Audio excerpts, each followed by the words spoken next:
The game's abbreviated name is Demrock, and immediately after its release, it took first place in the world rankings. Demrock opens a new world of VR gaming, conquering the global market and becoming the game of the year, a legendary game with over 100 million online players. But as time went on, its popularity inevitably began to decline, and player activity and interest in the game decreased. And now, sometime later, she is preparing to close her servers. At this time, the system inside the game announced that the server was ending, with 30 minutes remaining until shutdown. The black-haired boy sitting near the fire was named Kaiser. He was number 1 in the Demrock rankings. Next to him sat Taste Purple, 5th place, who said that he always wanted this game to end, but did not expect that this would actually happen. The Sword Emperor, who was in 4th place, supported him because it was really fun here. The white-haired girl said that after killing a dragon, a brick drops. She didn't understand how the game lasted so long. The Sword Emperor was angry at the girl who had ruined the whole atmosphere. But she didn't understand why he was angry, because it was true. Upon hearing about her stupid mask, the girl immediately started screaming that the guy had apparently decided to fight with her. Their argument was interrupted by a black-haired guy who took a step forward, thereby drawing the attention of those around him. With a smile on his face, looking towards the fire, he said that it was all sad. The muscular man turned to the first-place player with a smile, saying that he had studied this game much more diligently than anyone else, and they all understood that. For when he watched his comrades battle, he thought it was a divine game. The white-haired girl, spreading her hands, said that God was still just because his luck was the worst of them all. The others immediately started smiling because first place was occupied by a guy who didn't even have a legendary skill. They laughed as they recalled how, after every equipment failure, he would shout that the world was against him. And they also noticed that if you look closely, the black-haired one is the most harmful of them. This whole discussion caused laughter among them, and they happily recalled their past. The Emperor of Swords agreed with them, because the strongest one turned out to be the unluckiest among them. And so, the system thanked every online player for being with them until the very end. The players' bodies began to sparkle, and each one began to say goodbye to their friends with a smile. Although there was a smile on their faces, each of them understood in their hearts that this was the end of their long story. They hoped that they would see each other again in some other but still worthwhile game. And so, gradually, all the players standing around the black-haired guy disappeared. But he remained standing in the same place where he stood. He looked at the growing fire, which gradually became brighter and brighter in his eyes. And so, sometime later, he disappeared. And he himself, his body evaporated. He was the last player to leave. And so, after a huge amount of time, the game was closed. The main character removed the VR glasses from his face. 2 whole years have passed since then, and a lot has changed during this time. A green bus was speeding through the city center at quite a high speed. There were some guys sitting inside, 2 of them glued to their phones, discussing the incredible control. They were watching a video, discussing how one of the players had single-handedly taken down a demon lord. The duo knew that among the rankers, the liquidator from the Executioners Guild was the best and strongest. They declared with admiration that the guild was cool, but they liked the Empress more, because she always acted alone. One of the guys also stated that there was probably no player who could surpass her, but the other one didn't agree with that. The second boy said that the one who was the strongest at the time was Demrock, the number 1 ranked Kaiser. However, they said with great sadness that he disappeared immediately after the servers were closed, and no one knew where he was now. It's been 2 years since Demrock closed, and now the most popular game is Demrock's sequel, Year of Savior. Or they simply call it Godos, a world with even more players, new races and new professions that were not in the old version of the game. The game became famous for the fact that players had absolute freedom of action within it. Next to them sat a black-haired guy in a military uniform, who, with a smile on his face, thought about how they should wait, because he had returned. It was that same top 1 player, Kaiser, who was demobilized with the rank of sergeant. The guy's name was Kang Do-hyun. The boy couldn't wait to get home, because there was a gift waiting for him at home. Having run home, and as soon as he opened the doors, he immediately shouted where the capsule was. His sister joyfully greeted her brother who had returned, but he didn't listen to anyone, rushing to his room. His mother couldn't believe that he had just returned from the army and was already thinking about the capsule. Running into the room, he thought about how, when he was little, all he did was call for his mother. But suddenly, he threw away absolutely all thoughts. His eyes filled with admiration, and his face gradually began to redden. Looking ahead, he couldn't believe that this was what he had only seen on the news. It was a real VR capsule. Running up to her and starting to hug her, he couldn't believe that after a year and a half of service in the army, he was finally able to save up for her. He immediately began to feel her up with an obscene expression, trying to penetrate every curve. And so, literally a few seconds later, he opened it. The black-haired boy could not resist. Sitting in it, he said that although it was used, the upholstery was still very soft. Grabbing the helmet, he immediately began to put it on, anticipating his first entry into the new game. And as soon as he put it on, it immediately activated. The space around him began to fill with blue color. It seemed like his body was being transported somewhere. The system announced that the iris scan had been completed, began checking the ID card, and then synchronization. Just a few seconds later, the game said, "Welcome to Adventurer's Paradise." To begin with, she asked the guy to create his own character, moving him into a huge room with a mirror. Looking towards the mirror, Can wondered if this was his character. As he began to stroke his head, he thought that he looked too much like a soldier, so he immediately started going through hairstyles.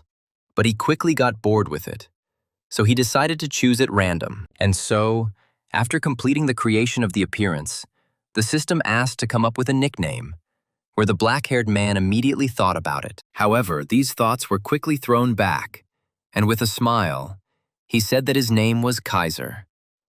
At that very second, the world around the guy began to fill with blue again, and the system announced that the character had been successfully created. After congratulating the protagonist on this, she moved him to the training area, explaining that this was the site of the former horrific battle for Castle Aaron. Looking around, Kaiser couldn't believe that this was what a fully immersive game looked like. The system immediately began pouring out different weapon options, asking the guy to choose. Having carefully examined each of the proposed options, he realized that they did not offer anything special. So he decided to take what he was used to.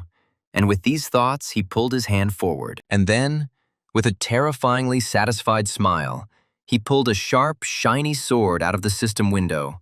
He remembered how he used the sword in Demrock. While he was examining his blade, he heard a voice that caught his attention. Looking back, he saw a man running straight towards him at quite a high speed. It was Charlie, the captain of the Knights, a fair-haired man shouting at the protagonist to ask him what he was doing there. But without waiting for an answer, he grabbed his hand, shouting for him to run after him immediately. Charlie shouted as he explained that other mercenaries had already joined the fight, at which point the system notified Kaiser that he had joined a group with Charlie. Our heroes ran quite fast, without stopping at all. Everything around was on fire. Loud sounds could be heard. Running into one of the buildings, horror appeared on Charlie's face while our protagonist tried to understand what was going on. Looking out from behind the Knight Captain, he saw rivers of blood, as well as a huge number of dead bodies. The yellow-haired knight said that they had finally dealt with these creatures, because according to rumors, they had made a contract with the monster. Turning to the Kaiser, he declared that if they did not hurry and stop them, then the very one would come to this world and destroy it. Starting to open the doors, he ordered the black-haired man to hurry, because they would get there much faster through this entrance. The protagonist silently followed the instructions, trying to gather as much information as possible. So he silently followed the orders. But as soon as they entered inside, a huge number of arrows immediately flew towards them, which began to land right at the feet of our heroes. Charlie was quite surprised by this turn of events. Suddenly, a rather nasty sound was heard.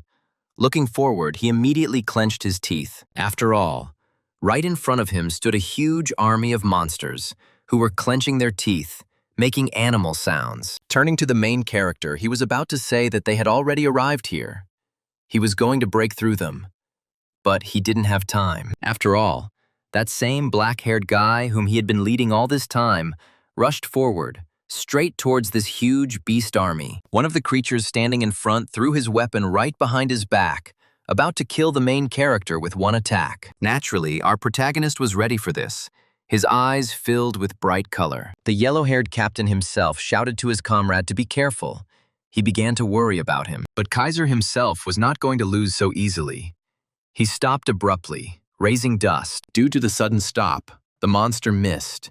He couldn't hit the black-haired man. Naturally, the little animal didn't understand how this had happened, because he was definitely hitting the target. The protagonist, seeing that the monster was taken aback by such a surprise, immediately grabbed his blade. With a slight movement, he cut the attacker, and blood began to splatter in all directions. But the black-haired man was not going to stop there.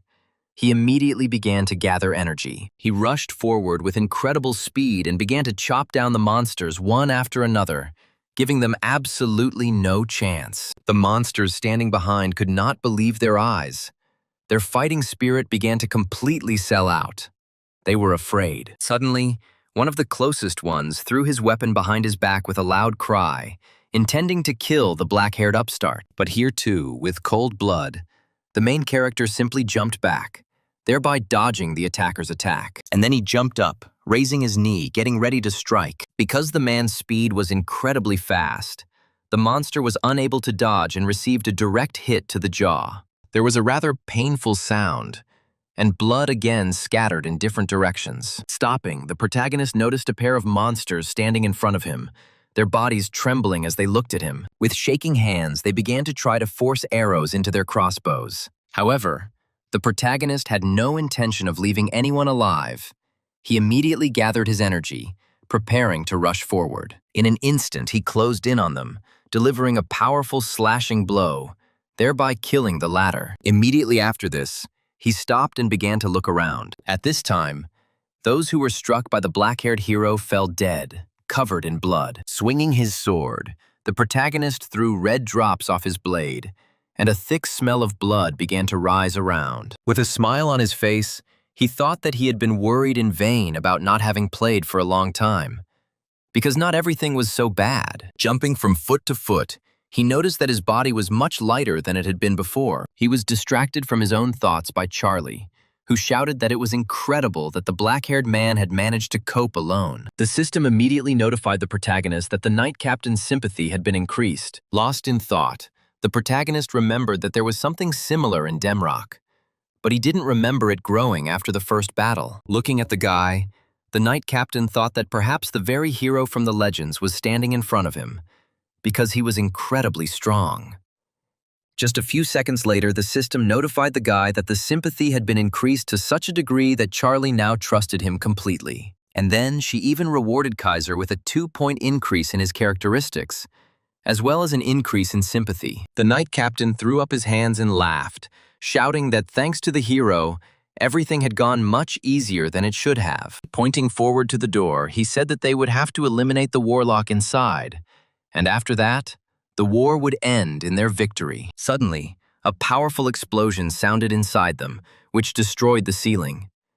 Charlie could not believe that the summoning had already begun. A dark energy ran through the entire area, destroying everything that was directly in front of it under its pressure. Suddenly, red eyes appeared from a huge hole, and disgusting animal sounds were heard throughout the area. Turning to Kaiser, the yellow-haired knight shouted that he would take care of these, asking the boy to stop the summoner. Drawing his sword, he released his energy, telling the protagonist that he relied on his strength. Turning to the guy, he released an incredible amount of energy, saying that he hoped that luck would be on his side. And then, with a loud cry, still releasing energy, he rushed forward straight towards the opened rift. The main character himself stood with his mouth open at this time, not understanding whether he really needed to go in. He didn't understand how this had happened, because in the video guides, Charlie was always the first to enter. However, he had also heard that the plot changed depending on the player's actions, but he didn't understand how it was possible to do so much. Approaching the door, the same dark energy that caused the floor to crack passed right under the protagonist's feet. But the black-haired Kaiser himself did not pay attention to this, only proudly raising his head, looking at the huge wooden door. The system immediately explained that only one person could enter, and in the event of death, the seal would be destroyed and all negative effects would be removed from the boss. Upon hearing these notifications, the protagonist immediately realized that this was a hidden element. A hidden element is a mechanic intentionally hidden in the game that is activated under certain conditions and can result in a special reward. The system asked the guy if he really wanted to enter, but Kaiser wasn't about to throw away such a chance, as there was no reason to miss out on such a rarity. So he proudly gave a positive answer. The door immediately began to open, and Kaiser's face became serious. But as soon as he entered, he heard screams that someone had to listen. And then he saw blood splattering in all directions. Raising his head, he saw huge teeth that were covered in scarlet blood. The boy's face completely changed at that moment, because he saw in front of him the very thing that was not a real monster. After all, it was impossible to examine even this entire huge scaly body in one glance. Just a moment later, a scarlet system notification appeared. It was the captured iron-blooded demon dragon, having the title of legendary named boss. The danger was hidden, but all of his abilities and movements were limited. The main character himself was surprised by such a meeting, because a legendary creature stood before him. Godos actually borrowed a lot from the old Demrock. The items were the same: common, rare, heroic, and legendary. One of the borrowings was the system of ranks, of which there were 4. Ranks apply to absolutely everything, even bosses, but the most special ones among them are. They had unique names and were considered the rarest and most unique monsters, such as the demon dragon. Standing in front of him, the main character understood that this was the boss. Opening its mouth, the dragon screeched loudly, creating a deafening roar that made the earth shake. The main character continued to stand in one place, staring at the dragon, and at the same second after the roar, system notifications began to appear. The roar reduced physical stats, movement speed, attack speed, defense, and magic resistance. He was dissatisfied, thinking that the game had no conscience at all, since he had only just entered. Suddenly, he remembered that the dragon's abilities were sealed, deciding to try to break through. However, he understood that if he touched him with his paw, he would immediately throw in the towel. The situation was not the best, but he compared this situation with Demrock. He recalled his past gaming achievements, where even then he had only one way out. As he began to draw his sword, his expression changed. He understood that everything here was simple: do or die. Suddenly, he glanced to the side where the aura had completely changed. At that very moment, the dragon struck, which our main character managed to dodge. Leaping to the side, he landed on his feet, a terrifying aura raging around him. Rushing towards the dragon's paw, he delivered a powerful blow, trying to make a cut where he hit the target precisely. At that very moment, the dragon began to squeal in pain. The cry echoed throughout the room, its roar raising a gust of wind, which in turn almost knocked our black-haired guy off his feet. Glancing back, the boy's face changed. He even looked scared for a second. He immediately jumped to the side, and a moment later a powerful blow struck the place where the boy was standing. Due to the gust of wind that arose, our boy was thrown back several meters. His gaze was cold-blooded. He continued to peer towards the dragon, studying every part of his body. Looking towards the monster, he couldn't shake the thought that he had only dealt 120 damage in 2 attacks. As he exhaled, he thought that the community hadn't lied. The complexity had truly been prohibitive. Having collected his thoughts, the protagonist rushed into the attack, starting to deliver attack after attack to the monster. He had no intention of stopping, knowing that he only needed to keep attacking without ceasing in order to defeat him. Blood flew in all directions as the protagonist continued to launch attack after attack. The dragon demon itself was not going to simply accept attacks. It also attacked, forcing the protagonist to retreat and defend himself. At some point, the black-haired hero managed to pierce the dragon's huge paw with his blade. The black-skinned man's roar grew even louder. The walls around him shook, and the stones began to rise up. And at that very moment, after a roar, the demon dragon simply fell to the ground covered in wounds. The system notified the guy that he was the first in history to kill the legendary named boss in the training, and the achievement was recorded in the adventure book. The main character himself could barely stand on his feet. His entire body was covered in bruises, and he could only think that the creature had turned out to be very tenacious. Once he caught his breath, he pulled his sword out of his paw, thinking about what if he was the first. So those monsters couldn't defeat him either. That's what the boy thought as he looked around. He remembered his comrades from Demrock, who were clearly unhappy with the appearance of this monster. Remembering them, A smile appeared on his face. He was interested in how his old friends were doing now. Suddenly, the system notified that the guy had received the title of First Killer, and his characteristics began to awaken. Weapon Master, Hidden Dragon, Assassin, Hero, Overcoming, Protagonist. Read these notifications with his mouth open. The system also endowed the guy with a unique skill, the Eye of Truth. And the guy himself was surprised by such a huge number of skills. He didn't understand how one could acquire such a huge number of skills in training, since usually they only taught one. Characteristics, also known as skills, are one of the special systems in Godos. They come in a variety of forms, from search-based ones that act as a guide, to combat-based ones like the Sword Master. Depending on the player's achievements, he is assigned characteristics of a higher rank. The main character was in shock. He began to carefully study his characteristics, and when he reached the last one, his look changed. The boy understood that all the skills of the Swordmaster and Assassin type were good, even very good, but they were not unique. The black-haired man thought that even if there was no person who had all of them at once, they were found separately quite often. But he also acquired a unique skill, the Eye of Truth.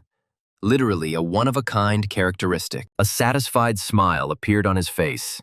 He was happy with this award, because it was the most that was not a jackpot. In just one training session, the main character was able to obtain 1 unique and 5 normal characteristics, with an incredible title. Naturally, he was glad about this, because in the last game he hadn't had much luck with this, when suddenly he was distracted from his thoughts, glancing towards the door. After all, literally a moment before this, his fair-haired comrade had finished his fight, trying to catch his breath as quickly as possible. And as soon as he did this, he immediately went towards the door where the black-haired boy had entered. He could barely move his legs from fatigue.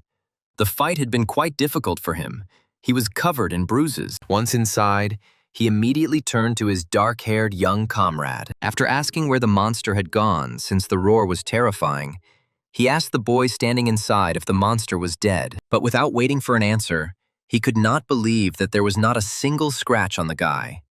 With a trembling voice, he asked who he was. The protagonist didn't know what to answer, but the knight himself said that all these questions were not important, because it didn't matter who he was or where he was from. Pressing his hand to his chest, the knight declared that true heroes always appear to the world in troubled times, and his appearance in this world engulfed in chaos will become a ray of light that will bring great changes. And immediately after these words, Charlie's face lit up. He declared that he did not doubt his words one bit, and then he fell to the ground, getting up on one knee and loudly saying that he asked the guy for only one thing, so that he, a humble knight, would become his faithful blade in future adventures. System notifications immediately popped up in front of the guy. Kaiser, studying them, could not believe that if he agreed, the NPC would cease to be a knight and become his subordinate, and all the privileges of a knight would pass to him. Suddenly, the system added that he had been dead for a long time, so he would not be able to receive his privileges, even if he became his master. And then the main character remembered that training is a recreation of past events, realizing that this is just a formality. So he gave positive words. The man's face immediately lit up, and the system informed the protagonist that in Captain Charlie's memory, he would forever remain a master. The system also said that the man would find peace. This notification quite stressed Kaiser out, and then everything around him started to glow. The system explained that in a moment he would be transported to the Pantheon. A portal appeared not far from the two standing, emitting a rather pleasant energy. At that very second, Charlie turned to his master, which surprised the black-haired protagonist. With a smile on his face, Knight Charlie asked his master where they were going with him now. The black-haired protagonist immediately glanced to the side, pondering Charlie's words and the system. Without thinking twice, with a terrifying expression on his face, he declared that they were going where they were needed most at the moment. With pride in his voice, Kaiser said that the world is currently in turmoil. Hearing these words from his master, Charlie was once again convinced that it was not in vain that he had chosen this particular boy as his master. And then our heroes entered the teleport. The transfer was supposed to begin in 5 seconds. Suddenly, inside the portal, Charlie took out some kind of amulet, asking his master to take it as a gift. Taking the bright stone, the main character began to look at it, not understanding what it was. And at that very moment, Knight Charlie, with a smile on his face, thanked the main character, and at that very moment spoke about salvation. After these words, the system greeted the protagonist, explaining that this was the Pantheon, where he had to choose a god and a path. Standing in front of a huge column that towered upward, the system asked the boy to decide on his next path. Looking around, the main character thought that this was the very Pantheon around him. Instead of the noble name of Pantheon, this place was most often called a card lottery. A place that made you cry and laugh. Countless players. The call of the gods unfolds here. One could only serve one, and the choice depended on the class. Moreover, in Godos, everything is divided into ranks, and the gods also had their own hierarchy. Gods of legends, gods of heroes, and gods of myths. The gods of legends are those who have attained divinity through stories passed down orally. Hero gods are people who were called heroes in the past and who ascended to the pantheon, becoming gods. And finally, the gods of myths, those who created the entire mythology. These include Zeus, or one of the Scandinavian mythologies. Of course, the further down the list, the higher the rank. The system asked the guy to choose the god he wanted to serve. Looking around, he thought that he was unlucky anyway, so there was no point in being greedy.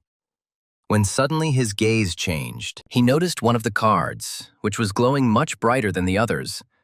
Looking at it, he did not understand what was going on. At that very second, the Eye of Truth was automatically activated, and the boy completely forgot that he could see through what was hidden. Finally realizing how incredible this ability is, approaching the card, he thought that if this was true, then from now on, he would be able to choose the card he needed in any lottery. He immediately began to remember his past, where former top players called him pathetic because of his bad luck, trying to support him by saying that one day luck would be on his side too. He just had to wait. Naturally, at that moment, he thought that this would not happen.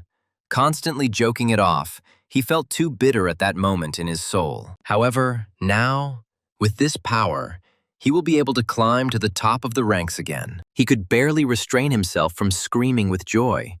But he didn't hide his smile. It was all the way from his ears. Placing his hand on that very golden card, he thought that he would naturally choose it. As soon as he grabbed it in his hand, its color became even brighter. The entire map was covered in a bright yellow light. The system immediately notified that the guy had drawn the god of myths, the one-armed sword god Tyr, asking the guy if he agreed. Immediately, a smile appeared on the black-haired man's face again. He was pleased with this. At that very moment, the system said that the apostle's vessel was not formed. He could not become the apostle of Tyre. The main character was at a loss to understand what had happened. Even God himself was puzzled by the unexpected situation. The boy thought to himself that he had never even heard of such an outcome of events anywhere. Suddenly, he repeated the word vessel in his head several times, remembering that players usually lose to the dragon demon, after which the goddess appeared and granted each of them a revelation. However, he killed him and the goddess never appeared, meaning that it was all because he didn't receive the revelation. He immediately called up the system characteristics window and began to study them carefully. And then I realized that in the class column where apostle should have been listed, there was nothing. The black-haired protagonist didn't understand what to do, because everything had turned out really badly. After looking at the cards, he realized that in this case they were useless, because any of the cards would tell him that there was no vessel. Falling to his knees, he felt bitterness in his mouth, because he had waited for this moment for so long, and in the end, nothing came of it. He clutched his head, thinking that if he deleted the character and created a new one, he would have to wait a whole 60 days. Suddenly, he opened his eyes. Looking to the side in confusion, he noticed that right under his feet there was a red card that was emitting a rather eerie aura. Coming closer, he bent down, grabbing it. He had never heard or read anywhere about the red rank of the card before. The system immediately notified him that he had chosen a hidden card. He had chosen Cassiar, the forgotten last adventurer. And then our main character realized that this was a hidden continent. His facial expression immediately changed. At that very second, our hero's body was covered in a red aura, and the system notified him that he had received a class, the Last Adventurer. The class allowed one to use skills without being limited by class boundaries. a power capable of opposing even the gods. The boy immediately thought that with this he could choose only the most useful skills and create the perfect skill tree. In any case, thanks to the Eye of Truth, he is guaranteed to be able to obtain the necessary skills. And if you add to this the Master of Weapons, this will be an absolute player, with absolutely no weak points. This is exactly what the main character was thinking right now with a terrifying face. The system spoke. Since the class change was complete, it began the transfer to Avatar Tel. At the moment of movement, a sinister smile appeared on the protagonist's face. He was thinking about only one thing. The black-haired man thought that thanks to this, he would be able to try to climb to the top again. And so the singing of birds was heard all around. The weather was clear, and the rays of the sun covered the entire area. The main character moved to Avatar Tel, Arda, the city of the beginning, as the players called it. The players discussed the calls among themselves, supporting each other. Some of them could barely hold back tears, while others explained that there were many things to do in the city besides the fighting. Among this huge crowd stood two men in suits. They were scouts. Officially, they are the ones who recruit new members to the guild. But in reality, players treat them like annoying street barkers. One of these scouts scratched his head and said that he should find at least one player this month, because otherwise the management would be unhappy. Suddenly, a dark-haired man standing nearby asked his partner to pay attention to one of the guys. Looking at our main character, they thought that he was a walking disaster, because he was completely lost. They decided to go around him, trying not to look in his direction so that he wouldn't follow them. The main character himself studied the notification window. He was awarded a heroic item. Its properties were incredible. He felt like he was wrapped in the sweetest honey, because there was no limit to this luck. The next window immediately popped up. The system gave the main character a quest. He needed to clear out the goblins. This notification window appeared in front of everyone standing in this crowd.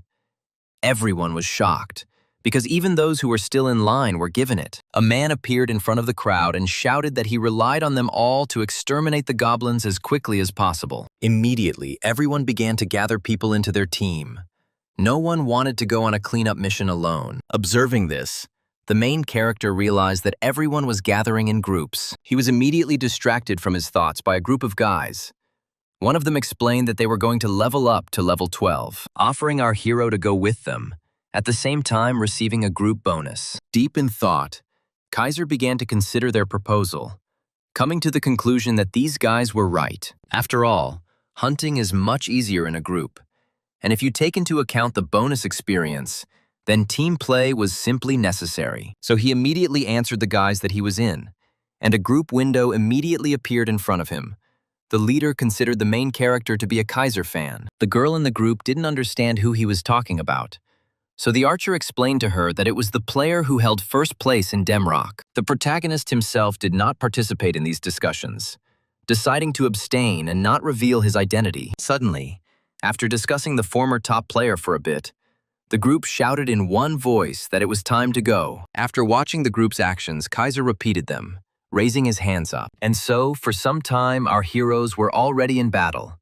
The best shield was adjusting his skills, which stunned the goblins for a second. Immediately after this attack, he commanded the group to go on the offensive. The mage and archer immediately used their powers, sending attacks from a distance towards the monsters. And so, as soon as the joint attack of the two reached its target, one of the goblins was defeated. As soon as the green one fell, the rest of his relatives naturally became angry. They were not happy with such a picture. Therefore, they immediately rushed into the attack, intending to avenge their brother. A pair of green-skinned men pounced on the tank, forcing it to go on the defensive. The comrades standing behind became afraid for their commander and cried out in alarm in one voice. The leader of the group himself ordered an immediate attack to kill the attacker. However, they asked him to wait a little, since he had a cooldown on using attacks. And so, the third one, standing behind, jumped high into the sky, preparing to deliver a clear blow to the shield's back. Seeing the attack from the air, he understood that if he let go of the shield, he would have to fight three at once.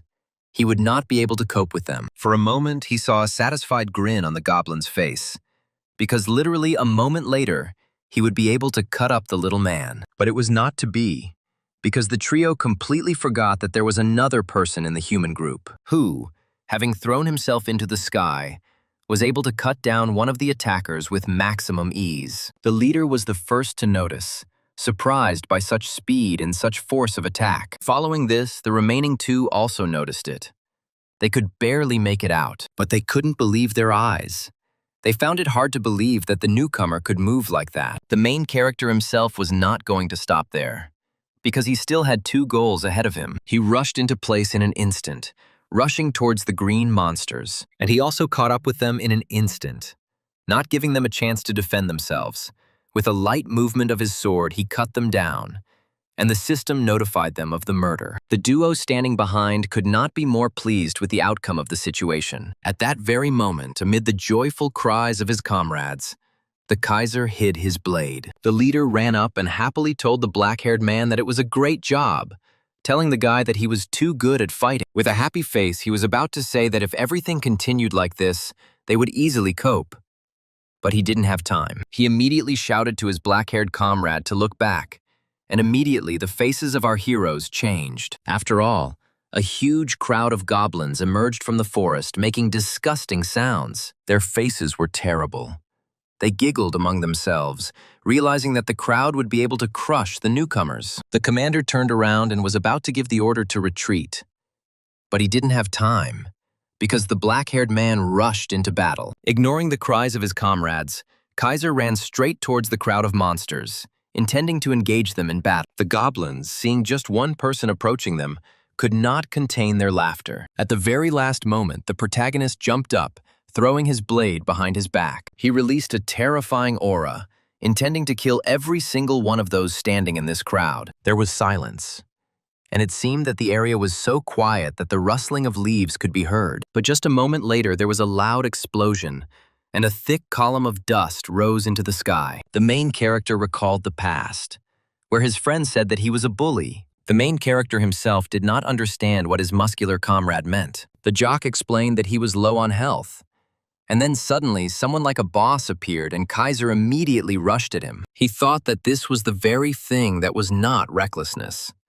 But the top one player himself did not understand, because he was the one who finished him off in the end. But the muscular comrade insisted on his own, because it was dangerous. And then, looking at this crowd, the main character asked himself if this was really recklessness. However, he reduced it to the fact that he was simply defending himself.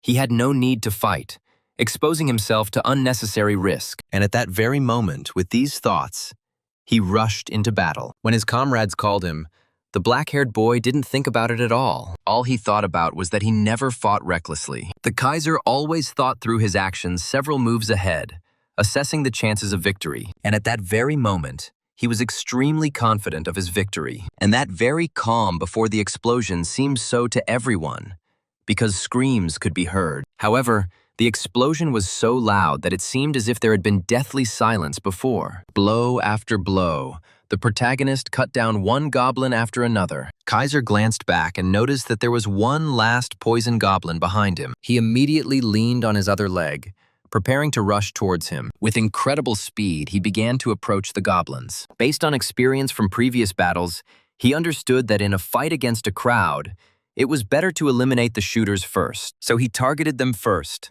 cutting them down one by one. Blood sprayed in all directions, and a thick smell of blood gradually began to rise into the air. The overcoming characteristic was activated. The protagonist's eyes turned yellow. He noticed the approaching attack, so he was able to repel it without any heaviness. Naturally, the goblin sniper did not expect this. His face showed surprise, but it didn't last long, because just a second later, the black-haired boy cut it down. Due to the incredible speed, the boy couldn't even stop right away, sliding for several meters. Another monster pounced on the boy, who was looking around, intending to take advantage of the man's respite. However, even here the attack did not reach its target. With a slight movement of his hand, the black-haired man was able to repel the attack. And then, raising his sword, he began to gather strength to deliver another powerful blow. The goblin could do nothing against the man, so he lost his life. At that very moment, the system notified that all restrictions had been lifted. The guy had received a skill, a blow to a vulnerable spot. The Kaiser was delighted by this, grabbing the goblin's flying weapon. With incredible force, he thrust the goblin's own weapon into one of the goblins. This time, two skills were used at once: vulnerable spot and critical strike, so the goblin died immediately. And so, Kaiser knocked a wooden bat out of the hands of one of the goblins, and the system immediately notified him that he had acquired the swing skill. She flew high into the sky, leaving the goblin completely unarmed. Having approached the attacker, the black-haired man knocked over his weapon. Seeing this incredible power and speed up close, the green-skinned man was stunned, and fear appeared on his face. However, it was already too late, because a moment later a dagger was thrust straight into his jaw. And after that, the main character let him go, catching the flying bat. With a light swing, he was able to smash the goblin's head, blood splattering in all directions. The system immediately began to issue notifications, increasing the skills of our protagonist, who, in turn, thought that this was actually very good. After all, he thought that he could just learn skills without restrictions. But he didn't know that he could use them right away on the spot. His face immediately turned red with admiration, because this was much cooler than he could have even imagined. Our hero's comrades watched this entire massacre, unable to say a word. The leader did not understand how this was even possible. These thoughts did not leave him at all. Even an experienced group would have to work hard to overcome such a crowd of goblins. But he couldn't get his head around the fact that this boy could cope all by himself. Looking at the black-haired boy, he saw his nickname, which towered right above his head, and also felt a terrifying aura. At some point, Best Shield even began to think that this was the same Kaiser from the time of Demrock. However, he almost immediately dismissed these thoughts, considering them to be pure nonsense, since that same genius ranker had disappeared without a trace 2 years ago, and he couldn't have been in his group. Looking at the black-haired guy, he only wondered who he was. At this time, the main character himself could not enjoy his own power, because it was much better than in the previous game. Seeing this reaction, Best Shield thought the boy had completely lost his mind. Suddenly, the weapon in the boy's hands began to shine, and he immediately let it go, and it gradually disappeared completely. The boy realized that the weapon that did not drop as loot simply disappeared. With a smile on his face, he thought about how he had removed the restrictions on weapons and even tested the skills. So he was quite satisfied with the result. Kaiser immediately called up the system window, and after examining it, he realized that he had increased 3 levels in one hunt. Although he wasn't tied to one specific weapon, his base was the sword. And after increasing his strength and dexterity, he decided to invest the remaining points into perception. And the rest of the title should be covered, and also don't forget about Charlie's necklace. Suddenly, his comrades ran up to him, shouting about how incredible their comrade was. They couldn't believe that such a strong player decided to join their group. The captain jokingly asked if he was that same Kaiser, but the archers said that that Kaiser had retired long ago. But the leader didn't quite believe it, because watching their Kaisers battle, these thoughts didn't leave him. The boys continued to praise the black-haired boy as he stood silently and awkwardly scratched his head, with a smile on his face, thinking that he is the real Kaiser. Suddenly, the archer asked the guy if he had really pulled out the mythical god, since he had insane damage. However, the main character replied that it was all thanks to his characteristics. And, in addition, he was lucky with his title. Upon hearing about the title, the 3 of them immediately shouted in unison that at this rate, he would soon become a ranker.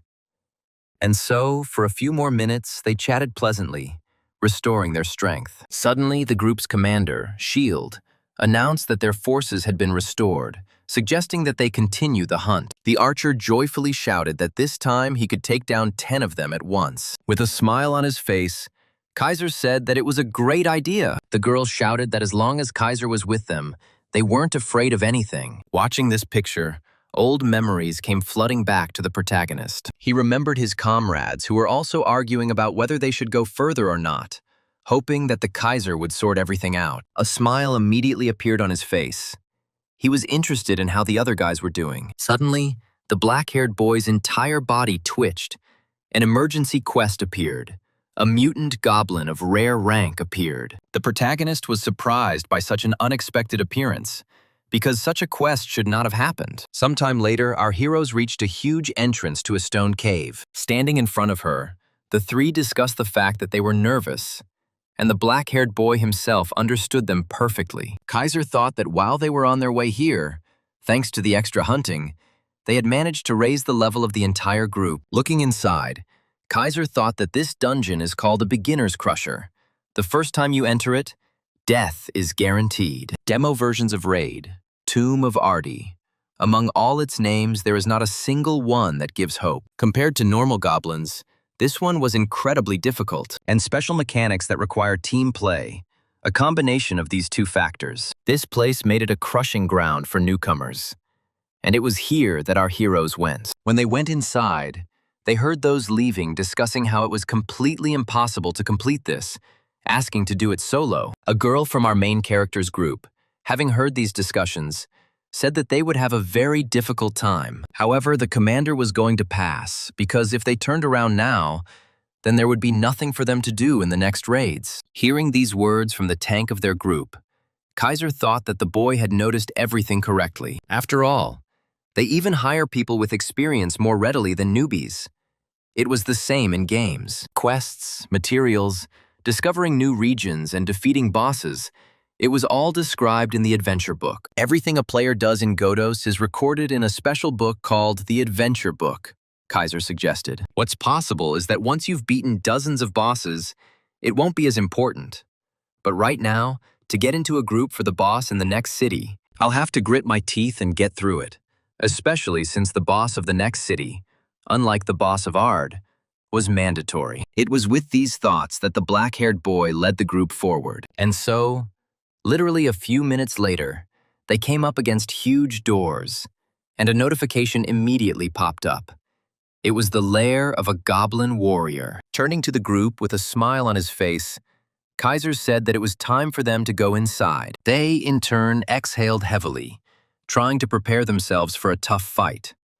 They reread the tactics more than 10 times for victory, and then, literally a second later, there was real silence between them. Suddenly, they turned their attention to some sounds, but did not attach any importance to it. The leader of the group moved towards the door first, placing his hand on the stone door. With a heavy head, he said that it was time for them to go.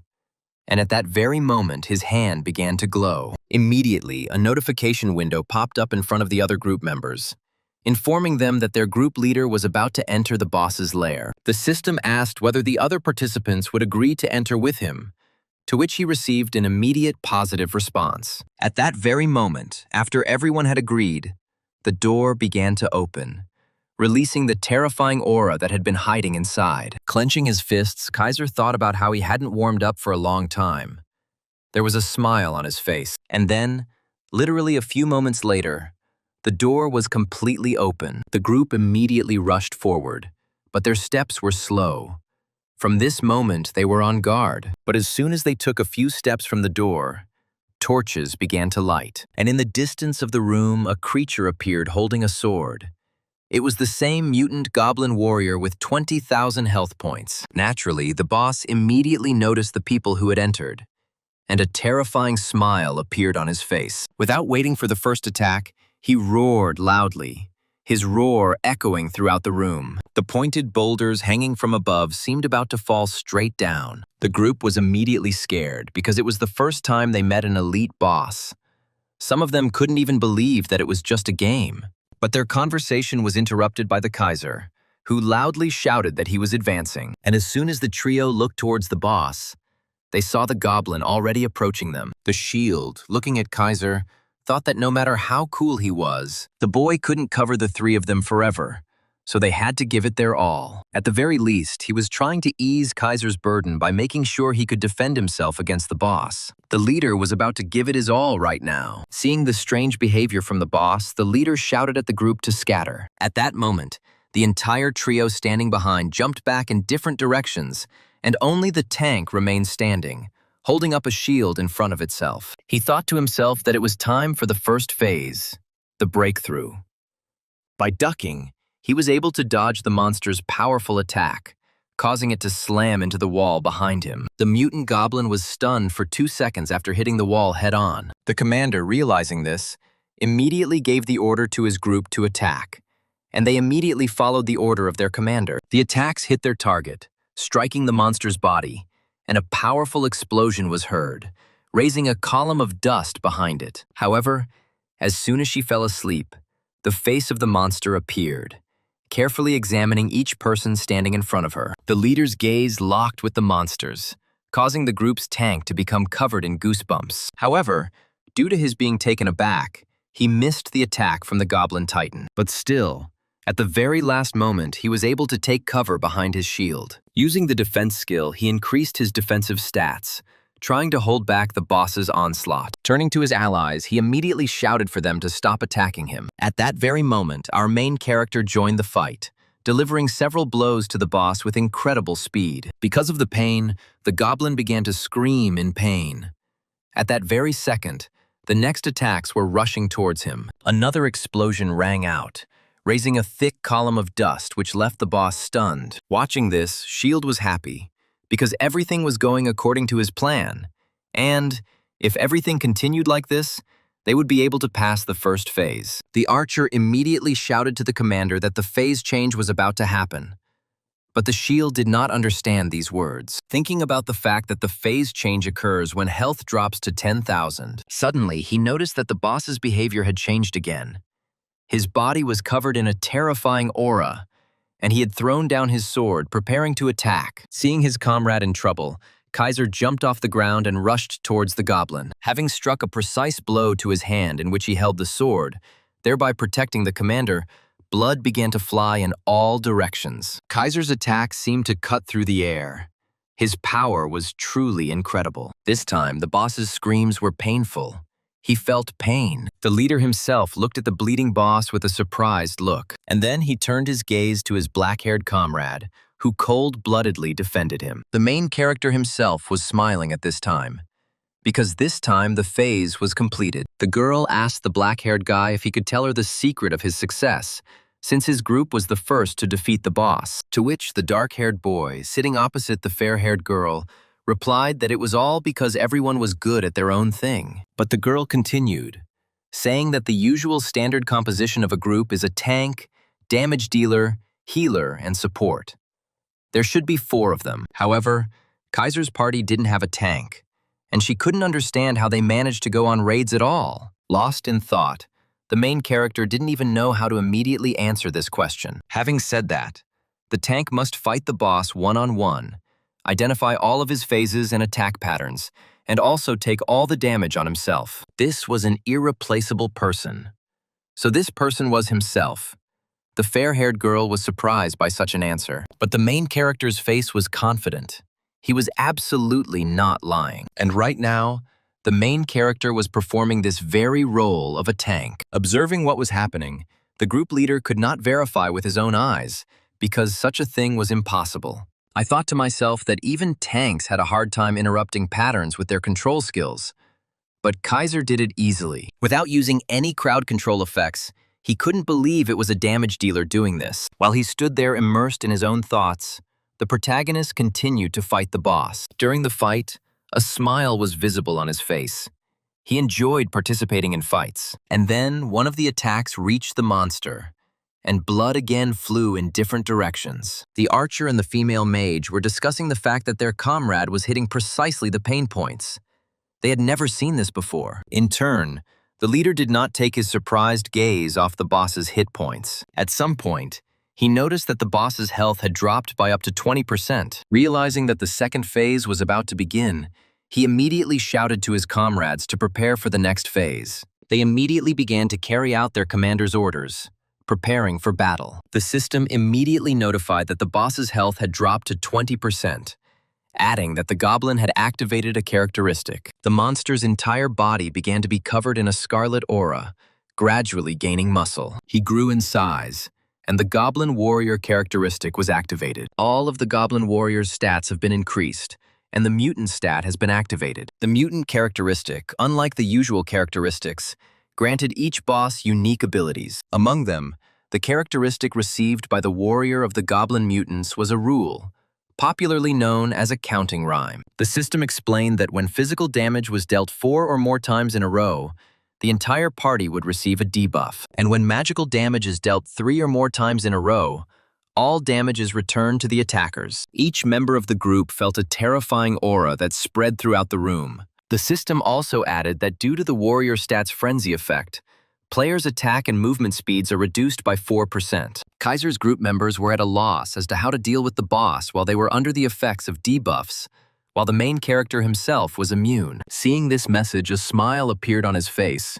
He was happy, because debuffs did not affect him. The group commander asked his comrades not to panic and not to attack haphazardly, asking them to first focus on evasion. Turning to the black-haired boy, he asked him if the same effects had been cast on him. However, the Kaiser stood with the utmost ease, asking his comrades to stand aside. And then, covered in a terrifying aura similar to the boss, he said in a creepy voice that he would quickly deal with the goblin. Looking towards his comrade, the black-haired commander could not answer him. Not expecting any answers from his comrades, Kaiser rushed towards the boss. The mutant goblin warrior himself waited for the attack, preparing to attack the attacker. However, the protagonist was able to easily repel the attacker's attack with his blade. The boy's face didn't indicate at all that he was going to lose this fight. Increasing his speed, he began to slide around the goblin, delivering attacks. The protagonist's younger comrades did not understand why the negative effects did not affect their comrade. The squad leader didn't understand what was happening right now, not realizing that he wasn't an apostle of a forgotten god. In addition, looking at our boy, he thought that right now he only looked like one guy. Watching the main character fight, Best Shield thought that the black-haired man looked like a warrior god. The main character himself was enjoying the battle at this time. While defending himself, he blocked every attack of the monster, immediately turning his defense into an attack, delivering precise blows to the monster. While the boss was dealing one attack, the protagonist would deal several counterattacks at once. And so, the name Kaiser got stuck in the head of the detachment commander. This name did not leave his head. At that very second, the boss screamed with anger and pain. The goblin could not believe that he was losing to one person. But Kaiser had no intention of turning the fight into a team effort, intending to deal with the boss alone. Time after time he attacked, blood flying in all directions. At some point, it seemed that it covered the entire area.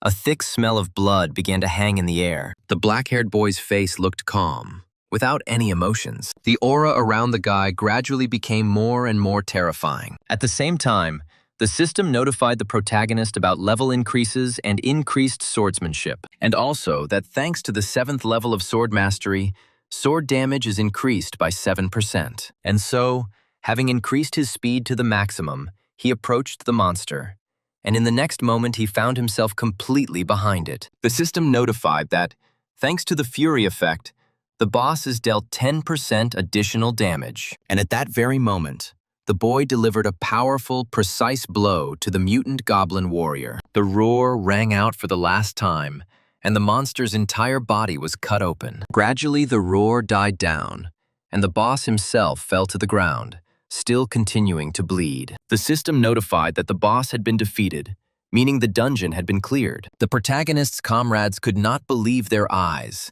because a real miracle had just happened before their eyes. The leader spoke in a trembling voice so that they would listen to him about the Kaiser. He suggested in a surprised voice that this was the very same real Kaiser from Demrock. In turn, his comrades could not believe this and asked about it again in surprise. However, they did not wait for an answer to this question, looking with their mouths open in surprise towards the black-haired boy. At that very moment, the main character himself was standing on the back of the defeated boss, looking towards his comrades. The system notified that the Best Shield group took first place in clearing the boss. Kaiser himself took first place in completing this quest, and according to the level of merit, they were entitled to a reward. The main character received red leather armor, shoulder pads, a two-handed sword, and the Prince Throne of speedrunning. Also, all of the main character's characteristics were increased by 5 points. Listening to all these awards, the more of them there were, the bigger and bigger the smile on the black-haired boy's face became. Releasing a terrifying aura and with an equally terrifying face,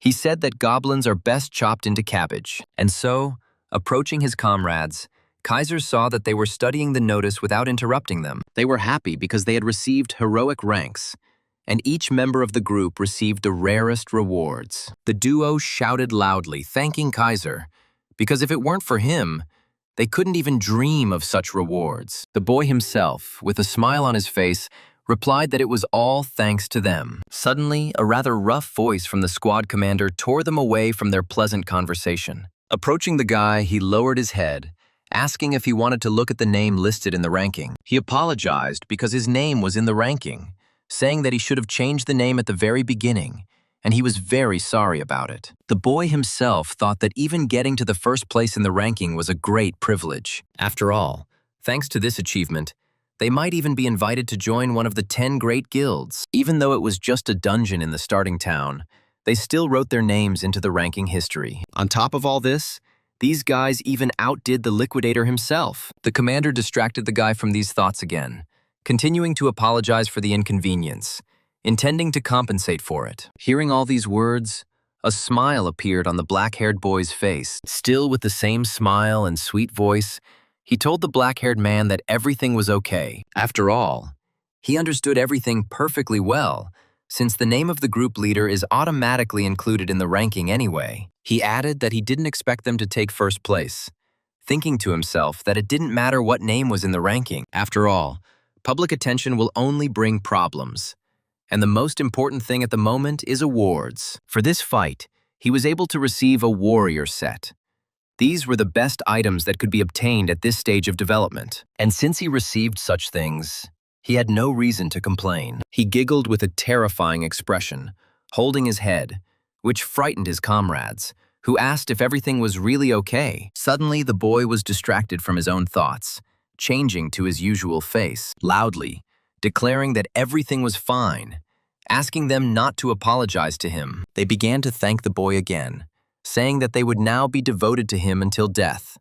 Thinking to themselves that Kaiser was on a different level, the system immediately activated the portal, announcing that the session would end in a few seconds. Shield approached Ugin, saying that when he read about the laudatory posts about Kaiser, he thought that they were all greatly exaggerated. But now he understood who the real Kaiser was, what real strength was. Stopping just before the portal, Kaiser turned to his comrades, asking if they weren't coming back. They immediately rushed towards the blue portal, because they did not intend to stay here. And so, the entire SHIELD group entered the portal, leaving this session. Sometime later, our protagonist found himself in the slums of Arda. The rest of the trio appeared around him, surprised that it was completely different here during the day. The main character himself, looking around, noticed something. His gaze was caught by one detail. He looked carefully towards the man in the black cloak sitting at the bar. It was Kalde. He was an alchemist, who asked the group in a rough voice who they were. Ujin and the girl noticed that he was an unpleasant guy, but the commander asked them not to judge people by their appearance. Coming closer, Kaiser tried to speak, but he was interrupted by the other man, who said that he hoped that they had not come to surrender, and then adding that he needed a lot of blood for his research. At that very moment, the protagonist placed the flask of blood on the table, surprising the alchemist. After all, he recognized the blood of a mutant goblin. He couldn't believe that they were able to bring it. After all, only about 40 minutes had passed. Having struck their most suggestive poses, the group said that everything was exactly as the alchemist thought. The man's face immediately turned red, and he said that it was incredible that they were able to defeat this mutant so quickly. The entire group's level increased. They passed the 0 test, which did not record ratings, and now the heroes could go to the main continent. Everyone was happy because now they could go to the main continent. At that very moment, the protagonist received a special reward, deciding that he would deal with it a little later. Now he was interested in something else, because this is what he was waiting for most of all after the Pantheon. The call. Immediately, a low-ranking summoning ticket appeared in front of the main character. As soon as he pressed it, bright rays began to fly out of it in different directions. Several cards hung in the sky. Looking at them, the boy thought that compared to the Pantheon, it didn't look impressive. Without thinking twice, the black-haired Kaiser immediately activated the Eye of Truth, his eyes filling with bright energy. Thinking that these are low-ranking tickets, there will be nothing special among them. And so, he received the skill of Roars and Swing. The rank is normal. He thought that it was a good skill. After all, he had used it often back in Demrock. But that wasn't the most important thing now. A ticket that could drop anything from a common to a legendary item. But once it was used, The system announced a limit, and then she added that a forced exit would now occur. The boy was surprised by such notification windows. Session time limit. A system designed to keep players immersed in the incredibly realistic world of Godos. Having not forgotten about reality and not died of exhaustion, the protagonist could not believe that 10 whole hours had already passed. The system counted down 5 seconds, but the cards did not change their color. The black-haired boy's face was covered in sweat. He couldn't wait to see what was in store for him, and then the card began to glow yellow, emitting a pleasant and powerful aura. Grabbing the notification window, the black-haired Kaiser screamed at the top of his voice, and at that very moment, the system announced the end of the session. The map continued to be in front of the protagonist's eyes. He clenched his teeth in anger, not believing that he hadn't noticed what had happened to him. However, he gradually came to his senses, remembering that he had been transferred to reality. Opening his eyes, he noticed that it was already quite dark around. He himself lay in that very capsule, and he replayed what had happened in his head several times. With each passing second, his face changed more and more. And then, unable to bear it any longer, he screamed in anger throughout the entire capsule. And so, gradually the next day arrived. The boy could barely fall asleep. Sitting on the chair, every part of his body was shaking. He couldn't find his place. Constantly glancing at the time, it was finally exactly 10 o'clock. Seeing this, he thought he wouldn't live to see the entry limit passed. He immediately opened the capsule and jumped into it, preparing to return to the game. The game started loading, checking the retinas of the eyes, and then the player's ID. And so, literally a moment later, the main character found himself in the very place where the game ended. Standing on the street, he couldn't wait to find out what had befallen him. When activating the system window, it was not lowered by that same yellow light. And so, the system announced that the guy had an unverified skill. Looking into the storage, he saw it. It was a skill, an attack from behind, although he thought it was legendary. But the skill turned out to be ordinary. This was the signature skill of the assassins, the main reason why ranged damage dealers feared them. No matter how much you distance yourself, this crazy skill allows you to instantly be close. With a lewd smile, Kaiser couldn't believe that this skill had been given to him. He understood that with such skills, he could become the perfect damage dealer who would destroy everyone. At that very moment, a guy was walking by and grabbing something from a girl walking next to him. The main character himself stood at this time, immersed in his own thoughts. Suddenly, this same fair-haired guy noticed the black-haired guy standing in front of him. Stopping, they began to peer at the black-haired man. Seeing the terrifying expression and the killing aura that this player was releasing, they got scared, thinking that a psychopath was standing in front of them. The girl asked the guy to go another way. Turning around, they rushed up the stairs, deciding that it was really better to avoid this psycho. The main character himself, noticing the fleeing people, did not understand why they had such a reaction to him. However, he didn't think about it for long, thinking that now was the time to use the clothes. After all, with such goodness, he would no longer look like a newbie. Now, in such equipment, he was going to go to the mainland. And now the system has notified that after moving to the main continent, it will be impossible to return to Arda. Entering the portal, the protagonist remembered that he had not said goodbye to his comrades. I even thought about the fact that during this time I had managed to get used to them. He felt sorry, but he blamed it all on the fact that, if it was fate, they would definitely meet again. And so, having entered the portal, he came out on the main continent in one of the cities. All the players who had completed their training in Arda. Full of bright hopes, we set foot on the main continent for the first time. Unlike Arda, where the servers are divided by country, this is where everyone gathers together and forms groups.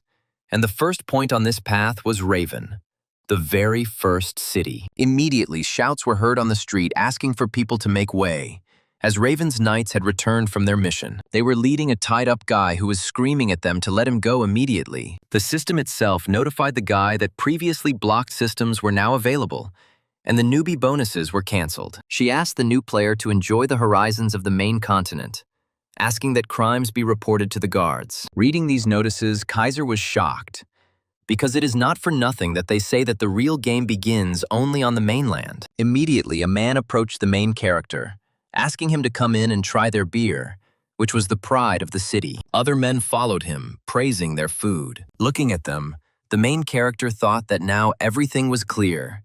He understood why people give up hunting and just walk around the city. After slapping himself in the face several times, he asked himself to pull himself together, because the fun could wait. Stretching his limbs, the black-haired boy was about to go hunting. And so, sometime later, he was already swinging his blade with all his might. The main character went to the Raven Plains to kill monsters to level up. The effect of the warrior set was that damage against goblins was increased by 7%, and all stats were increased by 2 points. The main character thought to himself that there was no better gear against goblins. The set scared the goblins, breaking their fighting spirit, making them tremble with fear. The protagonist in turn made full use of his new skills. As you slashed at goblins, gaining more and more points, the set provided additional damage, making it much easier to slash at goblins. Due to all this, the pumping speed was increased several times. The protagonist exuded a terrifying aura that frightened every monster within a few meters. Finally, the system notified that the red greatsword's attack power had been increased. The kid was really into this set, thinking that he already had high stats and now he got some extra ones. His happiness knew no bounds. He could not enjoy his luck this time. However, he noticed that the quests were progressing slowly, and there was very little time left before leveling up. Suddenly, something caught his attention, and he immediately glanced back. With the help of the Eye of Truth, he noticed an armed man approaching him. To himself, the man thought about the warrior's set on the black-haired man, believing that better prey had not yet been invented. Gripping his blade tighter, he was about to launch an attack at our protagonist. Having wished himself a bon appetit, he was about to attack the black-haired man from behind. At the very last moment, the black-haired man grabbed his sword, blocking the attacker's attack. Immediately, the power that covered the black-haired man began to subside. He didn't even understand what happened. Suddenly, the main character turned towards him, releasing a terrifying aura, and asked what he had just tried to do. The attacker immediately jumped back a few meters, increasing the distance from our main character. Shouting loudly, "Why did everyone freeze?" ordering to attack the guy in the warrior's set. At that moment, a guy holding a bow jumped into the air and launched several magic arrows. But the main character repelled these attacks with ease, only throwing his sword over his head. Following the attack, a big guy appeared holding an axe, intending to chop up the black-haired man. However, our main character was able to easily block this attack, throwing the attacker's weapon into the ground, thereby disarming the big guy. And then, catching himself, he threw his sword behind his back. With a slight movement, he cut the attacker, thereby killing him. The other two were quite surprised by this turn of events. After all, they didn't expect that something like this could happen at all. It was supposed to be easy prey. The assassin thought to himself that this couldn't be happening, because in front of them was an ordinary noob. At that moment, the protagonist used his new skill, appearing right in front of the fleeing man. Stopping in front of the main character, the attacker began to raise his head, trembling. Seeing the terrifying face that was releasing a killing aura, he asked with a smile if he was really lost. Wherever you are, there will always be those who do not want to obey. And in games, it is exactly the same. We are not talking about official PvP in arenas right now, and about merciless slaughter. In other words, players who make a living by killing other players. There were such players in Demrock, and in Godos, the situation hasn't changed at all. For fun, for profit, or just to annoy, there can be many reasons.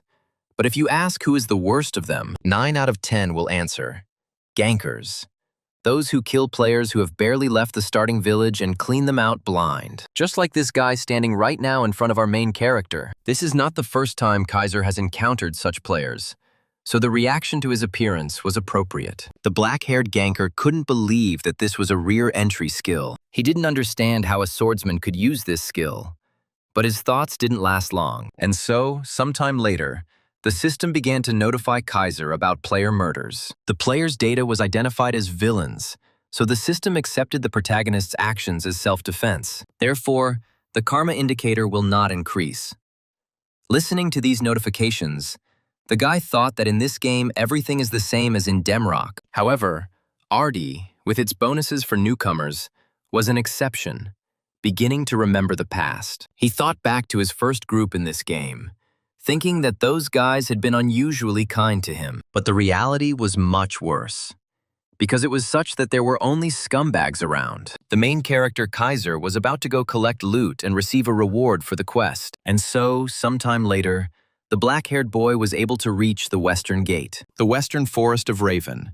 That's where the main character went, a dangerous hunting zone that even NPCs avoid, discouraging players from going there. Unlike the vast plains at the Eastern Gates, the situation at the Western Gates was different. Here, everything is overgrown with dense thickets, limiting the view for the eyes. Not only goblins swarm here, but also hordes of giant insects, starting with sudden ambushes from either a single goblin or a whole horde, ending with creatures attacking from behind trees and rocks, sitting in ambush until the very end. Because of this, the difficulty of the Western Forest is prohibitively high, which has given rise to an unspoken rule of this eerie place. The group sent there had to consist of at least 3 members. That's why there are always crowds of people in front of the Western Gates, and our main character ended up in this place. Each person was looking for someone specifically.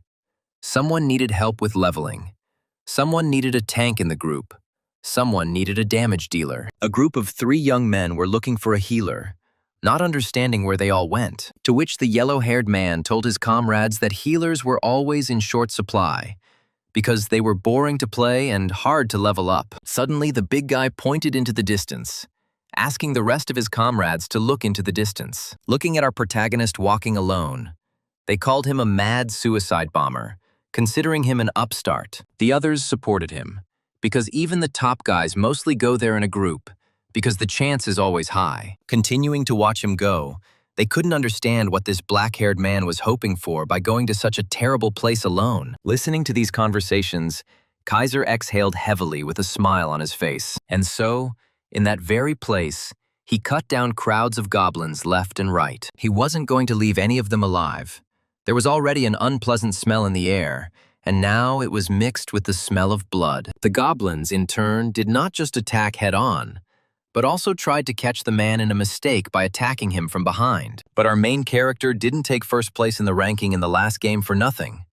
He was always on the alert. Therefore, he easily dodged these so-called surprise attacks. And so, one of these goblin attacks failed. Now he was prey. The monster flew into the ground with great force, flying up and hitting the ground several times. The monster's entire body was shaking with pain. He could not rise from the ground due to the wounds he had received, but no one was going to leave him alive. So the main character came up and finished him off. And at that very moment, when he killed the man lying down, 2 arrows flew towards him. With an instant reaction, he responded to them. Grabbing his sword, he was able to deflect the arrows. Naturally, the goblin was shocked by this, because at some point he smelled the scent of victory. The black-haired boy looked at his attacker with horror, releasing a thirst for blood. An instant later, the protagonist's sword flew towards the archer, covering the distance clearly faster than the monster's reaction. And then, a second later, the blood splattered in all directions, and the bow fell to the ground. Kaiser's blade struck the tree trunk with incredible force, causing the earth to shake. At that very moment, the system deactivated the warrior set's effect, and the next wave of goblins appeared behind the protagonist. They giggled loudly, preparing to attack the black-haired man right now. With a smile on his face, the protagonist summoned his weapon, thinking that with such an opponent, he didn't need a set. Looking around, Kaiser began to release energy using the skill Go Behind the Back. Immediately, his body became covered with energy, gradually beginning to move the black-haired boy. One of the goblins sensed something was wrong and looked behind him. However, it was already too late, because our boy delivered his blow, cutting the red one. At that very moment, all the goblins standing there set out to avenge their comrade. This is what the boy was hoping for. He began to cut down the monsters one after another. Loud cries of pain were heard all around, and blood continued to cover the ground. While chopping up the monsters, the main character thought that the axe in his hands felt quite good. In turn, the system did not stop for a second, continuing to notify about the murders. And so, sometime later, the screams died down. The black-haired man returned for his sword, pulling it out of the tree trunk. Looking at the system window, Kaiser thought that the goblin quest was over. Suddenly, he was distracted from his thoughts by a loud sound that appeared quite suddenly. Turning his head back, he saw a monster that was clearly not in a friendly mood. The monster's mouth was covered in a disgusting liquid, which in turn had an unpleasant smell. Looking at this huge creature, the protagonist's expression changed. He was clearly unhappy with the current situation. A loud sound began to be heard in the forest. It was the sound of a battle. Our main character was being chased by that same huge monster, intending to devour the guy. Noticing that the centipede had slowed down, Kaiser also stopped. Regrouping, he screamed, tired of running away from her. So he immediately turned to her, grabbing his blade and throwing it behind his back. Immediately, the guy's eyes lit up scarlet, and the black-haired man once again began to feel a thirst for blood. The creature itself was surprised, because it did not expect that a person could emit such thirst. The boy's speed exceeded the creature's reaction, so the man was able to easily attack it, green blood rising into the air. This wound only made her angry. She squealed loudly, spraying her drool. And then she hit the ground, raising a full column of dust, forcing the black-haired boy to retreat several meters back. The protagonist stopped and froze, waiting for his opponent to take action. And so it happened. The centipede rushed to attack first, emitting the same vile scream. Kaiser was surprised that such a rather large creature could move so quickly while he was thinking about it. The monster had already gotten close to him, forcing the boy to raise his sword in front of him in defense. Gritting his teeth, the black-haired man was angry because the centipede was putting out quite a bit of pressure. Her strength was commensurate with her size. Having pushed the monster back a bit, he called up a system window, summoning the axe with which he had recently been chopping down goblins left and right. What infuriated him was that not only was he ugly, but he also stuck his face in everywhere. At some point, the black-haired man managed to launch an attack, causing the ugly woman to scream in pain and spray her blood. However, our main character was not going to stop there. He threw his sword behind his back. Coming closer, he swung it with a light movement, cutting down the huge one. Gradually, the screams died down. The monster, covered in its own blood, fell to the ground. The system immediately notified the guy that he had killed the monster, and his sword skill had increased to 10th. And following him, the player's level also increased. After the second battle in a row, the black-haired one got a little tired, so he decided to take a break and study his stats. His current level was 19, and he had raised 2 levels in one battle. Although it was a bit difficult, the main character's level increased quite quickly. In addition to this, most of the quests were completed. Continuing to look through the system window, the black-haired boy thought, because now there was only one regular rank quest left. At the Western Gate, not that the quest was particularly difficult, our protagonist continues to reflect. After resting a bit, he set off on his journey, since the location had become known, so all he had to do was go and collect the reward. Sometime later, he reached a crowd where a man was shouting for everyone to get in line and respect each other's time. At some point, there were even quarrels, and our main character came out to one of them. Looking at the tree, Kaiser thought that this pendant had melted at this very tree where people had gathered. Looking around, he was glad because the line was not so long, because if there were more people, he would have to wait a long time. Suddenly, the protagonist's attention was drawn to conversations about the noob killer being hunted, and he listened to them. A couple of men were discussing how the bastard nicknamed Killer had been declared a hunted man. They believed that he deserved it, since he had been showing off. The yellow-haired man, giggling in turn, said that he had heard someone chatting about the famous Kaiser. The main character immediately tensed up because he didn't understand why his name had surfaced so suddenly. The armored man dismissed it as just a fan, while the yellow-haired man continued to talk about a swordsman who used assassin skills. But the boy in armor just laughed, because he couldn't believe it, just like the others. Hearing this, the protagonist came to the conclusion that he would have to lie low. A swordsman who used assassin skills. And with 6 stats, he understood that the top guilds wouldn't leave him alone that easily. Some will, of course, try to lure him away, but most will simply want to get rid of the future threat, especially if the top guilds are full of people from the Democrats. Because it's simple. If you can't get it, you have to destroy it. This was quite in the spirit of the previous game, and sometime later, the main character got hold of the lost pendant. The system asked him to return it to Camilla. Thinking it was too early to show up, he returned to Raven, finding the same Camilla from the quest. The girl rejoiced, thanking the protagonist for being able to return her pendant. The quest was successfully completed. The reward was 1 gold, experience, and a small gift from Camilla. and the player's level was also increased. While handing over the box, the girl said that it was her favorite thing.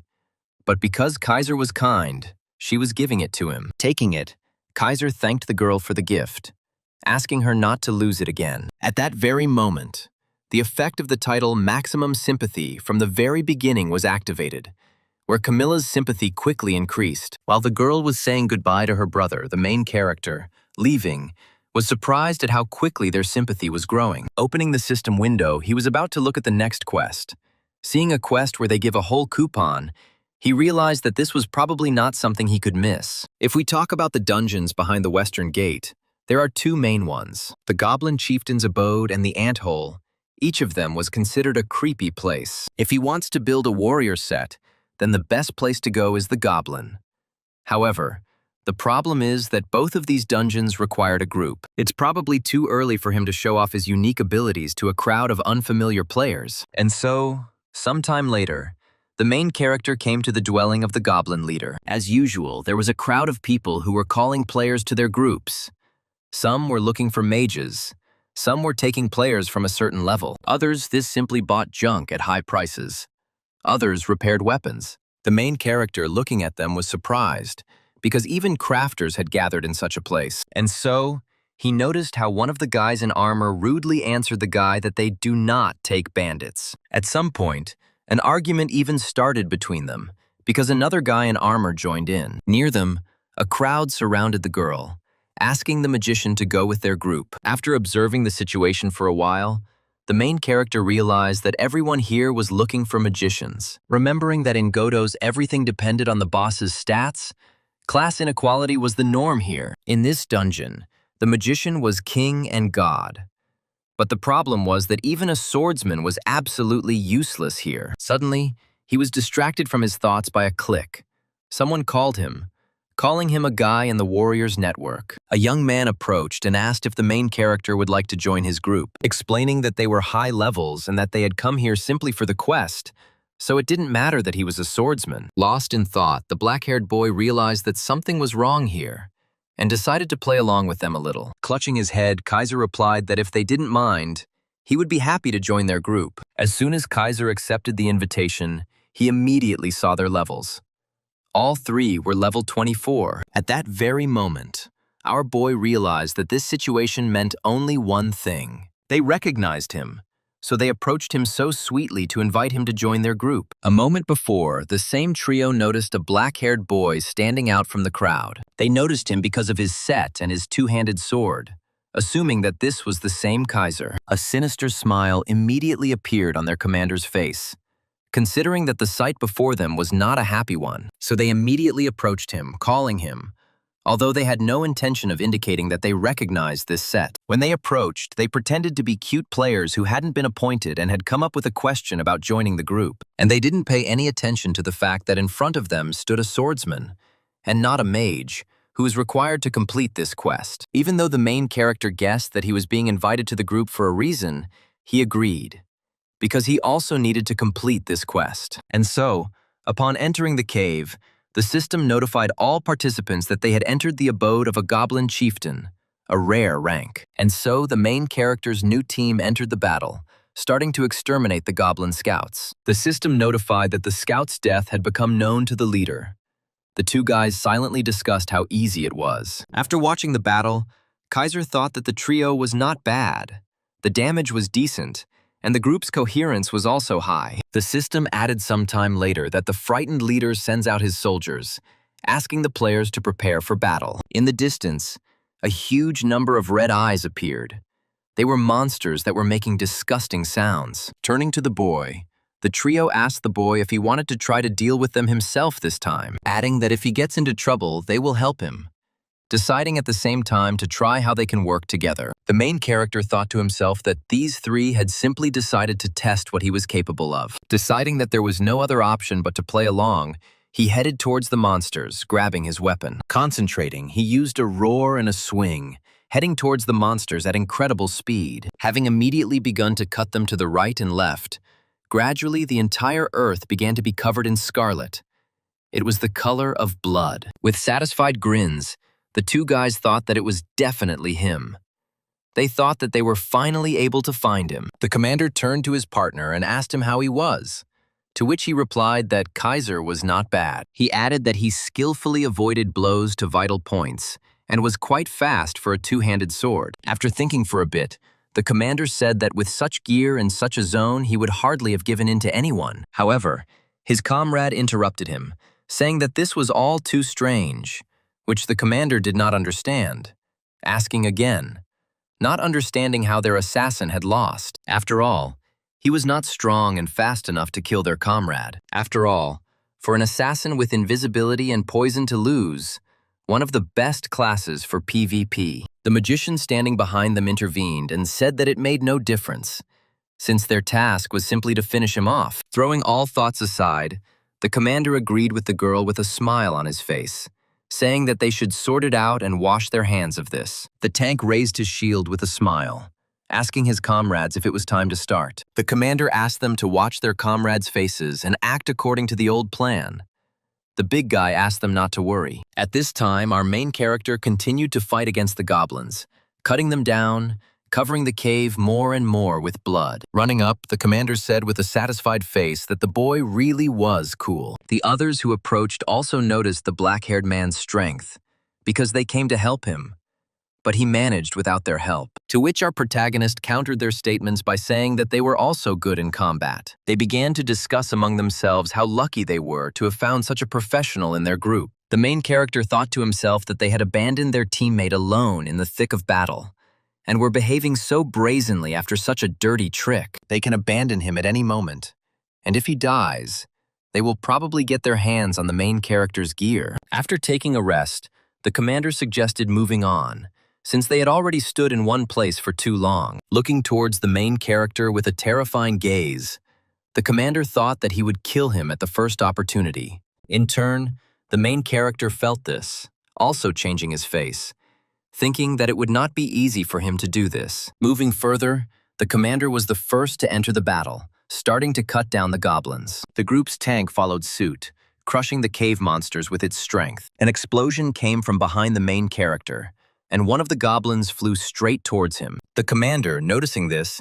immediately shouted at the girl, telling her to aim properly. In turn, the trio thought that the guy had good luck, because the girl was aiming at the guy, but right at that moment a goblin jumped out. The main character thought to himself that he had even deliberately exposed his back to them, but they still missed. After thinking a little more, he decided to wait a little longer, and at this pace they reached the boss's chambers. Immediately the system notified that the goblin chieftain had discovered uninvited guests, and a powerful gust of wind was heard. Following the gust of wind, elite red goblin soldiers emerged to try and stop the assassination attempt on the leader. These goblins were an elite class. They were the strongest and most trained fighters among the red goblins. Seeing them, the commander shouted for Kaiser to hold them back until they... However, before he could finish speaking, he fell silent because the Kaiser, who stood in front of them, simply disappeared. Looking around, the commander of this group shouted out asking where this black-haired bastard was. Tank shouted that the little devil had figured it all out, to which their fellow mage asked the boys to look ahead. Turning around, the commander sensed danger approaching, so he immediately grabbed his sword more tightly. At the very last moment, he managed to block a powerful attack from an elite goblin. The tank was also attacked by one of these goblins, forcing him to defend himself. Turning towards the girl, the guy shouted that he would hold him back, asking her to attack them faster. Nodding affirmatively, the red-headed girl began to recite the spell for a fire attack. However, raising her head, she saw how, at that very moment, a huge boulder was flying towards her. After rolling back the spell, she dodged the attack by jumping back a few meters. Turning her gaze towards the huge doors, the girl's gaze changed and fear appeared on her face. And at that very second, there was a loud roar and a huge red leg appeared. And right behind the body, the goblin himself appeared. The system notified that this was the goblin leader, the boss of a rare dungeon. Tank shouted that they would distract him. But at that time, however, he did not have time to finish his thought. After all, he saw that same black-haired member of the group who mysteriously disappeared before the appearance of the elite soldiers. The red-haired girl immediately shouted insults at the guy, asking him how this was even possible. The main character himself walked silently at first, holding his huge sword on his shoulder. But as he came closer, he spoke, talking about that assassin kid. Releasing a terrifying aura, he asked if he and the very assassin he killed were really friends. While the two guys held off the elites, the girl asked the guy to wait, saying that they were indeed his enemies. But first, they needed to clear the dungeon. After all, in any case, they will only be able to pass it if they fight together. The main character replied that this really is reasonable. The girl continued to say that the guy had made a wise decision. But with every word, the blood from her mouth grew larger and larger. Looking down, she saw the same black-haired boy thrust his blade into her body, still with the same terrifying face, with a treacherous smile and thirst for blood like the boss's. The main character said that he didn't want to. The system notified that the guy killed a player nicknamed the Greatest Archmage, and the system identified him as a villain. After thinking it over a bit, he decided to first use an approach from the rear, and then he was quite surprised because he even managed to get behind the corpse. The squad leader screamed because the guy had gone crazy, killing the only mage in the group, deciding that Kaiser had decided to die here with them. But the main character didn't think so. And with a smile on his face, he asked if he knew what his credo was. Surprised, the man shouted, asking the black-haired man again, because he didn't understand anything. And the main character, having activated the summoning of weapons, said that he was not going to have anything to do with those who were aiming at his back. In that same hand, a dagger appeared in his hands, releasing a thirst for blood. He said that if he only got involved with such people, everything would inevitably go to waste. Seeing the weapon that appeared, the squad leader was surprised, because it was an assassin's dagger. He did not understand what Kaiser was going to do with it. Seeing such a reaction, the main character smiled, because the commander immediately recognized his friend's thing. In turn, the commander shouted that this was nonsense, because how could a swordsman use this weapon? But he immediately dismissed these thoughts, shouting and asking what he was hoping for. Because if he killed them, he wouldn't be able to cope with them alone. He wondered if Kaiser knew what the Goblin Chieftain's stat was aimed at. Selfish defense. It was against physical attack. That's why in this dungeon, mages are the top tier. And now the black-haired one is just an ordinary nobody with a dagger in his hands. Without answering the commander, who was screaming in fear, the main character said, "Status effect."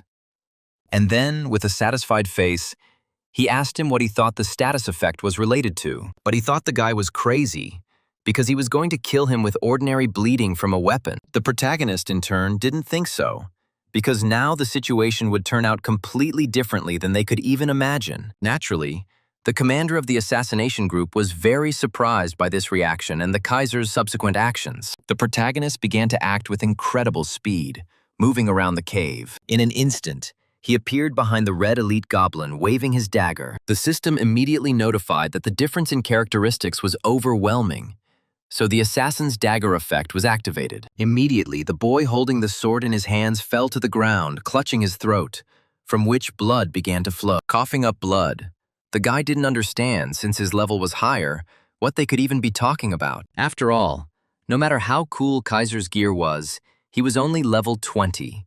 Not realizing how huge the difference in characteristics was between them. However, the protagonist thought otherwise, because the bleeding man couldn't understand that he had received the bleeding skill from a level 20 coupon. In turn, the protagonist thought that even he was surprised, because the effect was cumulative. In Godos, as in the days of Demrock, status effects from the same class usually do not stack. But who could have known that a psychopath like the main character would appear, using assassin weapons with robber skills? With a trembling voice, still spitting blood, he did not understand what kind of cheating this was. Barely raising his head, experiencing wild pain, he did not stop calling our main character a cheater. Finally falling to the ground, the system notified that the protagonist had killed the player Bastard Swordsman. The system recognized him as a villain. Kaiser let out a heavy sigh and thought about how these guys always had the same excuse. Suddenly, a voice came from behind him. It was Tank's cry, worried about his comrade. Looking at the expression on the big guy's face, the black-haired boy thought that for a moment he had even forgotten about him. The big guy himself didn't understand why everything had turned out this way, not understanding where everything had gone wrong as they had planned. However, Looking at Kaiser's expression, he realized that he shouldn't have even gotten involved in this in the first place, thinking that it was time to run before it was too late. But it was already too late. His own blood began to splatter in all directions. Just like with the previous guy, the protagonist found himself behind the elite goblin, still in the same pose with a dagger. Falling to his knees, the tank began to bleed, and the bleeding status effect was also applied to him. The system notified the tank that level 03 had dropped below 10%. He didn't understand what that meant. However, without understanding, he fell to the ground, dying.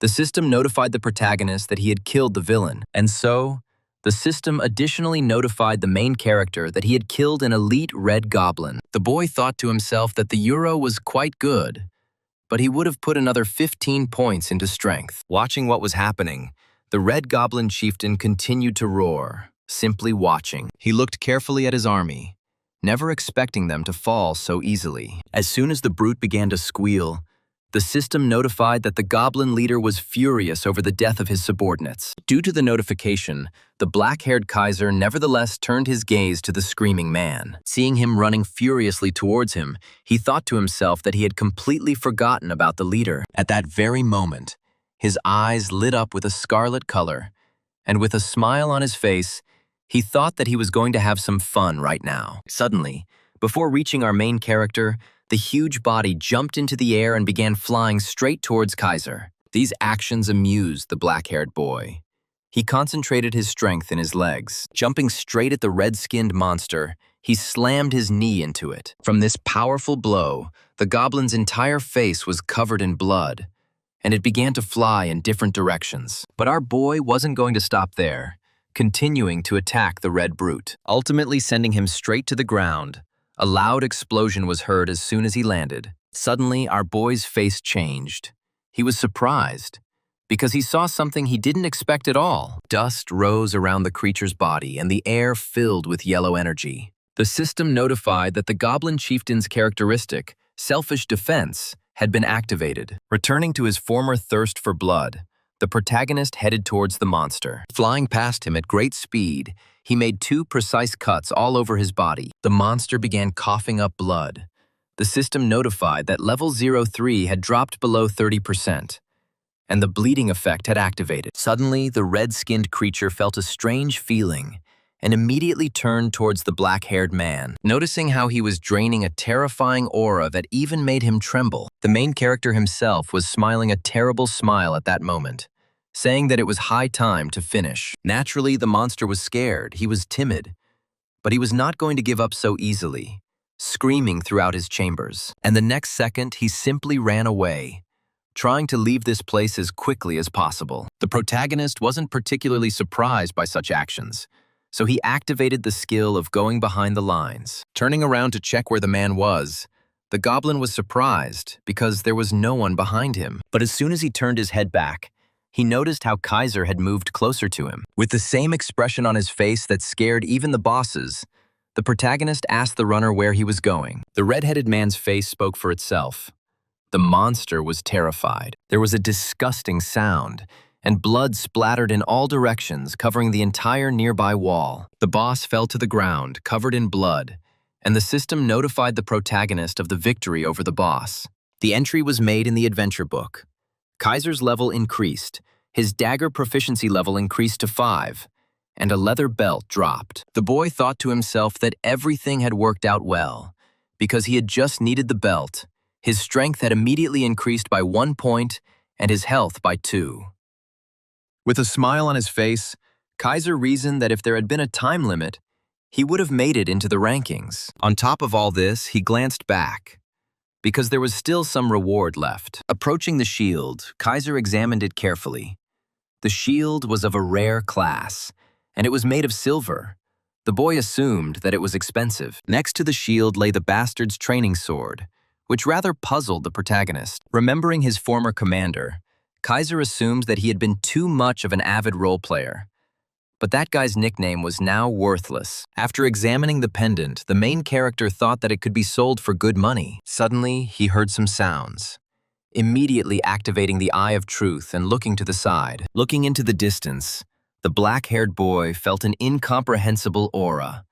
asking himself only one question: what is it? Assuming that it was hidden, he immediately dismissed these thoughts, because the light was too bright for her. As he got closer, the system notified him that he had discovered a secret dungeon, the hideout of a black goblin shaman. Immediately, a huge portal appeared in front of the main character, which drained a rather frightening force. In addition to this, the system added that Kaiser was the first to discover the secret dungeon, for which he received the title of Skilled Explorer. There are many types of dungeons, from group ones to solo ones and labyrinths, as well as special and event ones. But among them, the rarest and least known are the secret dungeons. They were difficult to find even for players with the explorer profession, because not only were they located in unimaginable places, but they also required special conditions to enter. The system immediately confirmed the conditions in the form of one survivor in the dungeon, the absence of a group. Our protagonist was shocked by this,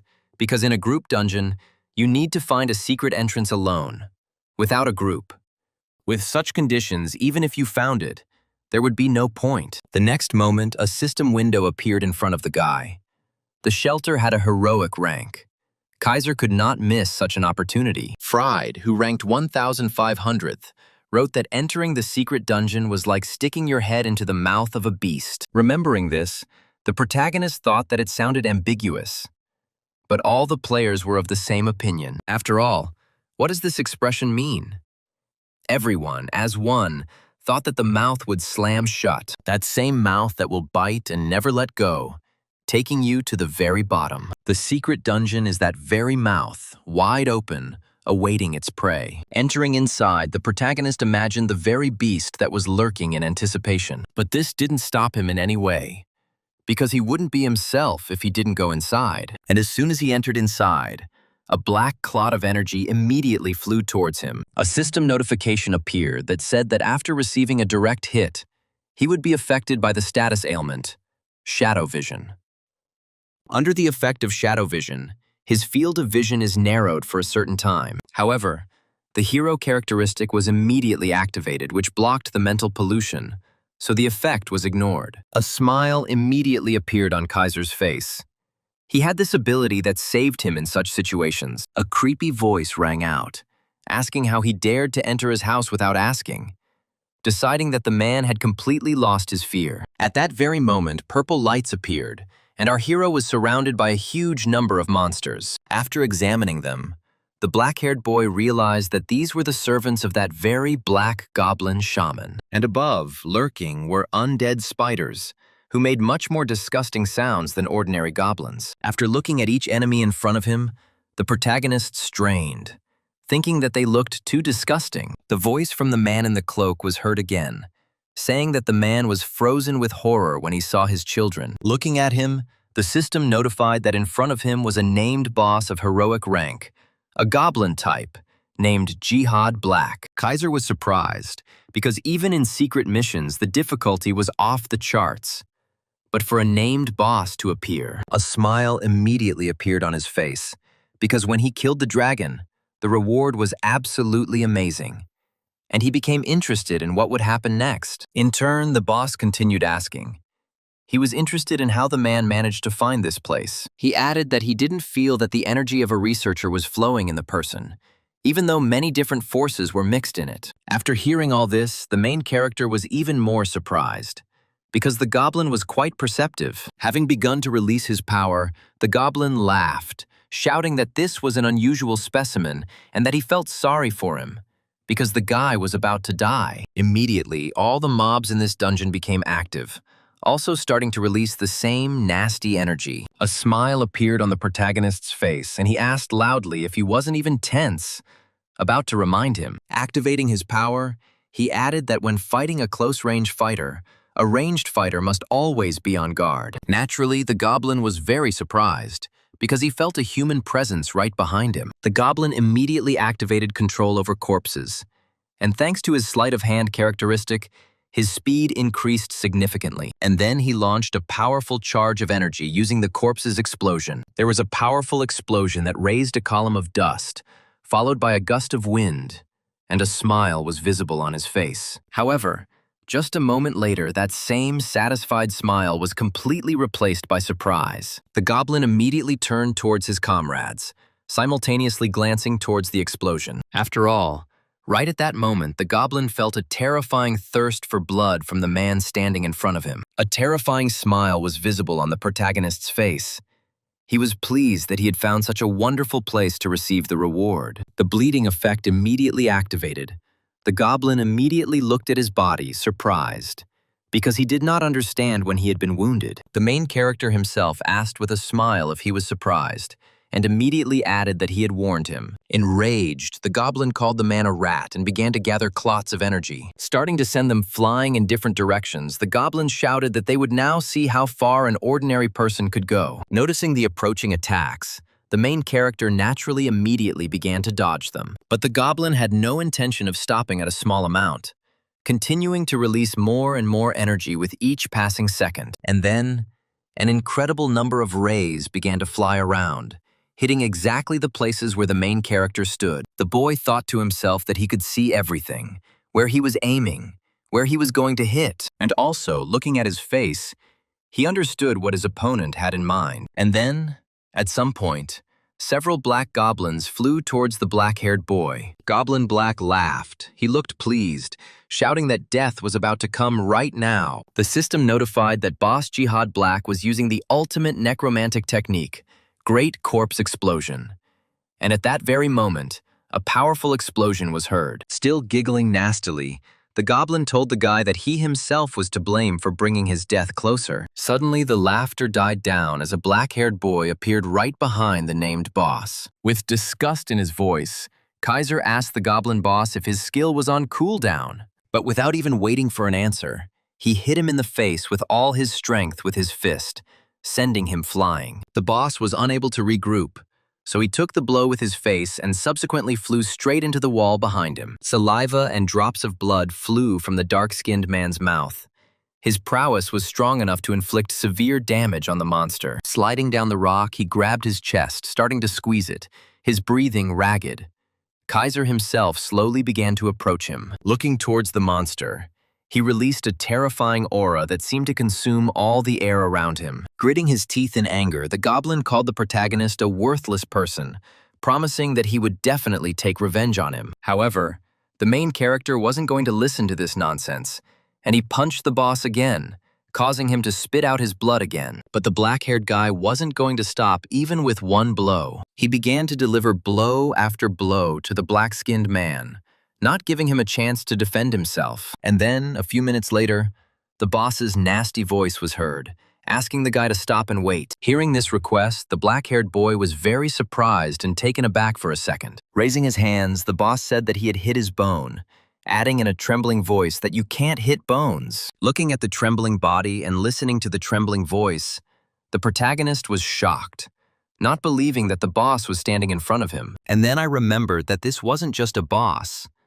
but a heroic rank boss. Kaiser immediately remembered the great explosion of corpses, thinking that it was quite powerful, but the damage was too weak. Then, seeing that the man standing in front of him was taken aback, the boss immediately came to his senses, and just a moment later he jumped back a few meters to the side, trying to increase the distance from this strong man. Naturally, the main character came to his senses at that moment, immediately looking in the direction of the fleeing man. Immediately, dark energy began to gather around the boss, and he called the man stupid because he was waiting for him to relax. A terrifying smile immediately appeared on his face, and the system notified that the boss of the secret dungeon was activating the genetic factor. Having explained that when Jihad completed the activation of the genetic factor, his rank would increase, Kaiser was surprised by such words from the system. I started to think that even if the enemy seemed pathetic, if he moved from the rank of hero to hero plus, things would take a different turn. Grabbing his sword, he realized that raiding hero plus bosses required a full team, and he couldn't let that happen. It was with these thoughts that he jumped up and rushed towards the goblin. Along the way, increasing its strength by 20 points, the strength exceeded more than 100 points. The system immediately notified that the warrior set's effect had been activated, increasing damage to goblins by 7%. At the same second, the main character also activated the fury effect, which increased damage by 10%. The system also added that sword mastery increases damage by 10%. Looking towards the guy, the goblin couldn't believe his eyes, while Kaiser thought that everyone was equal before his sword. And at that very second he attacked the monster, it seemed his sword cut through even the air. There was a scream, then silence, as the system notified Kaiser that the secret dungeon boss had been defeated. The secret dungeon itself was successfully cleared, and a record of this was entered into the adventure book. The system also congratulated Kaiser for clearing the secret dungeon for the first time, which increased the reward, and he received a double reward for this. The shaman's robe, the shaman's orb of unquiet souls, and his level all increased, and the protagonist was delighted with the system's boosts. He immediately began to study the effects, realizing that they were a bit specific, but would definitely not be unnecessary for him. Following this, a system window opened, where it was said about the trace of a forgotten clan. It is unknown what it is and what it is used for. Lost in thought, the protagonist immediately remembered Demrock, where there were also unidentified objects. After thinking about it a little more, he decided to put it aside for the time being, as he would figure it out someday. Suddenly, he also noticed that he was given an unidentified card, which surprised him greatly. In Godot's, cards were given special attention. Not only skill sets and enchantments, but even bosses listed in the adventure book. The protagonist assumed that if it was a monster card, it was for enchantment or something similar. Opening it, he saw that it was the Black Jihad card, which had the rank of a hero, and when used, a guardian was summoned, after which the card disappeared. The guardian, as the name suggests, is a creature that protects the will of its master, the fire mage's salamander, or the alchemist's golem.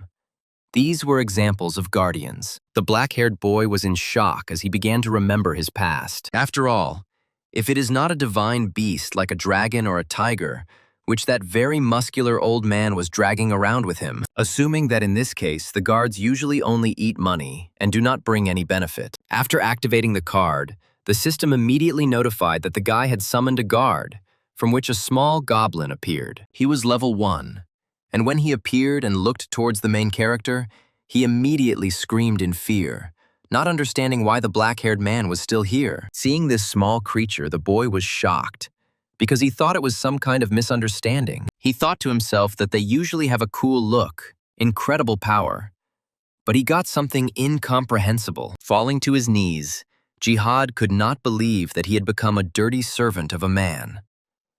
Kaiser thought to himself that his guard was a whiner. Having begun to study its characteristics, he was even more surprised, not understanding what kind of they were. The system immediately notified that Jihad Guardian Black's loyalty was low, so he could stab him in the back, asking the guy to be careful. Seeing these notification windows and then looking at the expression on his former boss's face, Kaiser thought the system was trying to make fun of him. He immediately thought that, judging by his behavior, there was no way he could let this go. And so, after thinking a little more, the black-haired boy took the first step. Frightened, the goblin immediately raised his trembling head, asking the man in a trembling voice what he wanted. The Kaiser immediately became angry, asking how he dared to call his master a man. And then, bending down to the little one, he screamed even louder, making a terrifying face. This appearance and scream scared the green-eyed creature quite a lot. After this, Kaiser began to warm up his fists, saying that for such an attitude he would receive a blow every second. The little one's face immediately became covered in sweat.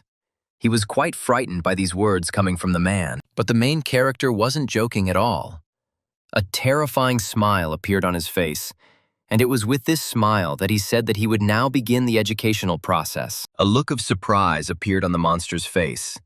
He could do nothing to counter this larger man. And then, throughout the secret dungeon, screams and slaps began to be heard. The system began to notify the guards about the attack, as well as an increase in loyalty. A fairly loud scream was heard. After clearing the secret dungeon, our protagonist ended the session. As soon as he left the game, the cameras immediately opened, releasing the guy. Standing up, he stretched and began to look around because it was already evening. Leaving the room, he loudly asked his mother if there was anything to eat, but his sister replied that there was not, because she had not left anything for him. Looking towards his lying sister, The main character made a displeased face. Thinking that his eyes would never see her, he went towards the sofa and sat down next to her. He asked his sister where her mother was, to which she replied that she was at a meeting. The guy then asked what she was looking at, to which the girl replied that it was Godot's. Surprised, the guy asked again if his sister also played it, to which she replied that everyone plays this game now. The guy was very surprised by this, and the girl, in turn, added, disinterested in the dialogue, that she was level 71. Naturally, upon hearing such incredible figures, our black-haired boy was quite surprised. After a short pause, he told his sister that if she was level 71, then she had obviously been playing for a long time. She thought for a moment, saying that she had been playing for about 6 months, adding that a friend had promised to level her up, which was why she had come in but ended up getting hooked. Lost in thought, the guy couldn't believe that it would take him 6 months to reach such a level. He inadvertently said it out loud. That's why the girl sitting next to her pointed out that she wouldn't spend 10 hours on it like some people, which is why it took so long. Between two. And so, the news of the Heroes Guild began. The girl spoke loudly that she knew them. Hearing this name, the protagonist asked again, not understanding what kind of guild it was. And my sister explained that this was the most popular guild among young people. In terms of popularity, they were almost as popular as the Liquidators. Upon hearing this, Kaiser asked why, since they weren't even in the top 10. And the sister explained that it was all because they were handsome. And the head of the guild was Berze, explaining that guys might like the Liquidator, but girls are mostly fans of heroes. Seeing the appearance of the guild leader, the hero, a black-haired boy, said that he was too cute, but the sister did not agree with this. She was interested. She said that her brother should look at his face, because it was the standard of beauty. Having added that her brother was as far behind him as the moon was behind him, these words angered the guy quite a lot, and he thought to himself that she should look in the mirror herself. Standing up, the black-haired man said that he would at least go and practice, and his sister in turn added that this chapter was also popular on YouTube. Naturally, Kaiser was again surprised by such words, asking again about YouTube, and she explained that now all the guilds have their own channels, and their videos often get 100 million views. Having heard such incredible numbers, the main character was naturally shocked. The main character immediately attacked his sister with questions, because if there were 100 views, that meant they were raking in the money, and she confirmed this. The sister added that they were raking in about 1 billion won, and Kaiser immediately thought that this could buy an incredible amount of chicken. Standing up again, he repeated the word billion over and over again without stopping,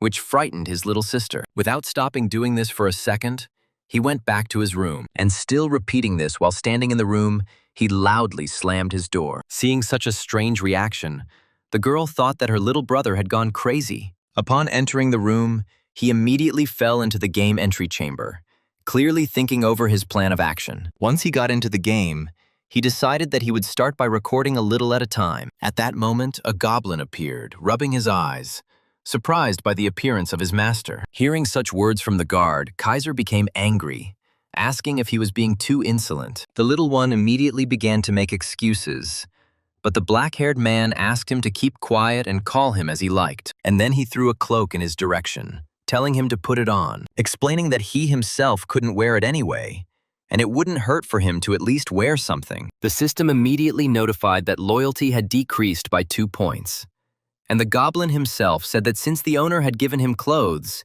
he was free. However, the protagonist immediately released a terrifying aura, clenching his fist and looking towards his guard. Seeing this reaction, the goblin's face broke out in sweat, and the system notified that loyalty had increased by 2 points. The Kaiser was not pleased with his guard's behavior, but decided to let it all slide. Jihad, in turn, continued to look towards his master, covered in sweat. He began to twist the cloak from side to side, examining it carefully. The protagonist repeated that he should put it on quickly, because precious time was running out. At some point, the main character threw a blade towards the black leather man. Having grabbed it, he then pulled it towards himself, starting to hold the weapon for its owner. Kaiser's face was covered with a terrifying energy.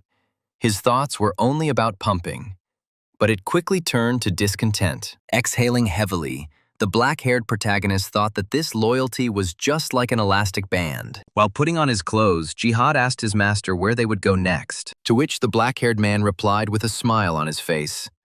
Swing. Naturally, the Black Goblin did not understand this, wanting to clarify this with his master, but did not have time. And so, a fierce battle began. Screams, sounds of pain, and splashes of liquids could be heard throughout the dungeon. The system continued to notify Kaiser of victories over monsters. Looking around, Jihad thought that all these monsters were poor fellows. After all, they were unlucky enough to meet his owner. He was a real demon. Suddenly, Jihad was distracted from his thoughts by Kaiser, who called him over. The little black goblin immediately ran up to his master, who was sitting on a log. Sitting down, Kaiser told Jihad to put the knocked-out items aside and make undead from the corpses. Having thrown down his sword, Jihad immediately began to carry out his master's order. And so, approaching one corpse, he carefully examined the red goblin. Raising his hands, he began to chant a spell, gathering clots of dark energy around himself. At some point, the body of the lying goblin became covered in this dark energy. At that very second, the system notified that the guardian Jihad Black had successfully turned the red goblin into undead. And so, Jihad approached Kaiser, saying that he was done. For now, this was his limit. Lost in thought, the protagonist spoke well, because in the future it will be very useful. And so, Jihad turned to his undead and began to say something in an incomprehensible language. As soon as he finished, the red goblins immediately turned around and rushed to the side. The Kaiser was surprised by this and asked his guard where they ran and what he had told them. And the black man explained that he had ordered them to collect items for the owner. The protagonist's face immediately changed. He thought that he had harnessed them to do his dirty work. Exhaling heavily, Kaiser thought out loud that when he raised 2 more levels, he hoped to run into some elite mob. After a short pause, Jihad said that if he was talking about the elite, then he knew where they were. Naturally, the black-haired protagonist was shocked by what he had just heard. Seeing such a reaction from the owner, Jihad said that they were lazy. That's why they always sat in the same place. In an instant, Kaiser's expression changed. He couldn't believe that several people had gathered in one place. And so our heroes set out in search of those very elite monsters. Sometime later, they reached the place of residence. The elite goblins were sitting by the fire talking in their language. The main character's guard asked the owner if it was them, to which the boy happily replied that it was them. Smiling madly, he thought that this was a real find. Starting to look around at everyone, he could not believe that such a huge number had gathered here. A surprise quest has been activated, a warrior test, rewarding 1 coupon for a mid-rank skill summon, limited to 40 hours. At that moment, our main character was on fire.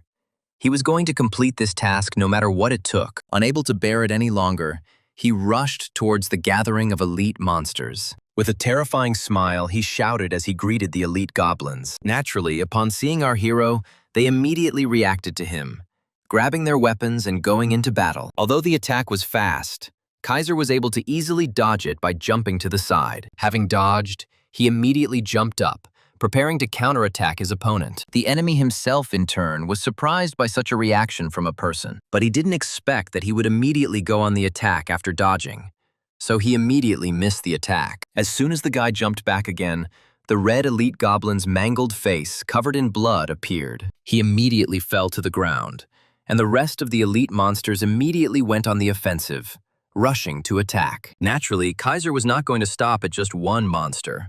Summoning his dagger, he rushed to meet his opponents. As he approached, he used the skill Vital Point Strike, dealing several attacks at once. At the same time, the bleeding effect was activated, which finished off the cuts. And then, literally a moment later, they began to fall, one after another, covered in their own blood. Another elite monster rushed at the black-haired boy, intending to avenge his comrades. The Kaiser was about to take the blow, so he took a healthy sword from the red-skinned man. Although the goblin thought that this would not save the man, he realized within a second that his most powerful attack had been stopped. Naturally, he was quite surprised by this, making a sound corresponding to this roar. But almost immediately he was thrown back by a powerful kick from Kaiser, the blow causing the huge body to fly to the side. Not expecting this, he began to spit blood, unable to contain the onslaught of the black-haired man. Following this attack, Kaiser grabbed his huge sword and began to pull it out from behind his back. He jumped up and swung his sword, intending to deal a critical hit to the elite monster. Looking towards the man, the red-skinned one was about to fight back, starting to growl loudly. But our main character wasn't going to let his opponent get the better of him. And at that moment, his eyes began to glow with a scarlet light. And just a moment later, the body of that very goblin, who was confident in his own strength, was cut in half. Kaiser's face became covered in blood, which began to fly in all directions. The monster's evil face was replaced by horror. And then there was silence all around. Only the thick smell of blood hung in the air. Observing this, the protagonist's guard considered everything that was happening at that moment to be pure madness. Clenching his mouth, Black thought about what he had felt back in the western forest, realizing that the person standing before him was clearly not a human. Looking at his master, he considered him a real devil. After exhaling a little, the black-haired boy stuck his blade into the ground. Having said that he was almost finished with the warriors, so he should appear soon, a system window suddenly appeared. Having been informed that he had met the boss of a hidden location, the quest evolved into a chain of trials of a great warrior. And so, our main character saw the great goblin warrior Karuk. He was the great-named boss of the hidden location. Looking at him, Kaiser had a terrifying smile on his face. He thought that in front of him was not a boss, but a bag of gifts. Gripping his huge blade more tightly, he immediately rushed to meet the boss. The protagonist was going to deal with him as quickly as possible in order to receive his precious reward. And so, two fairly strong auras almost locked in battle, their energy cutting through the air. Jihad immediately shouted at the master not to do this, because with his current level, he couldn't even count on winning. Seeing the boss swing, he shouted to Kaiser that his sword would simply break at the moment of impact. The system immediately notified our boy that the boss was using the merciless strike skill. And so, the blue-skinned one, with a rather animalistic cry, swung his axe even harder. And then he hit it with incredible speed. But it hit the ground, and the black-haired boy simply disappeared from the attack zone. Naturally, it was the boss who was quite surprised by this, not understanding what was happening. Jihad thought the same thing, but he managed to notice what his master had just done. The protagonist deliberately angled his blade to parry the attack and transfer the full force of the attack into the ground. Kaiser raised his head and a smile appeared on his face. He was pleased with himself because everything had turned out exactly as he wanted it to. The same could not be said about the boss himself.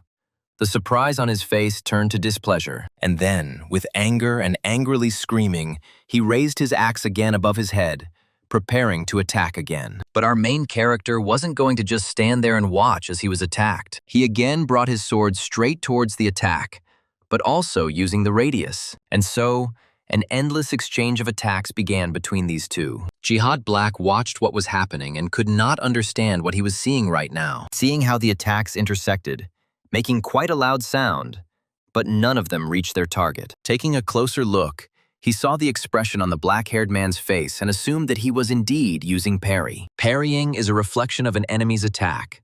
If the timing is incorrect, it might not work. The only defensive skill a swordsman can have that is considered a skill beyond the ordinary when the conditions are met is a cheat move. Capable of neutralizing even legendary skills, however, due to the extremely low chance of success, almost no one used it. While using the parry skill, Kaiser thought to himself that he never thought that this skill would drop from a low-rank summon. The system also continued to notify the black-haired boy about the use of skills from the boss. At what point was there a powerful explosion that completely obscured all visibility? Taking advantage of this, Kaiser appeared from behind Karuk, preparing to deliver a powerful attack to his back. Turning around, the blue-skinned man noticed the main character, because he felt him, surprised by his presence behind him. The main character himself, with a rather terrifying grimace, asked the boss if he was currently experiencing a skill cooldown. Karuk began to shout angrily towards his human opponent, not intending to lose to him. Jihad,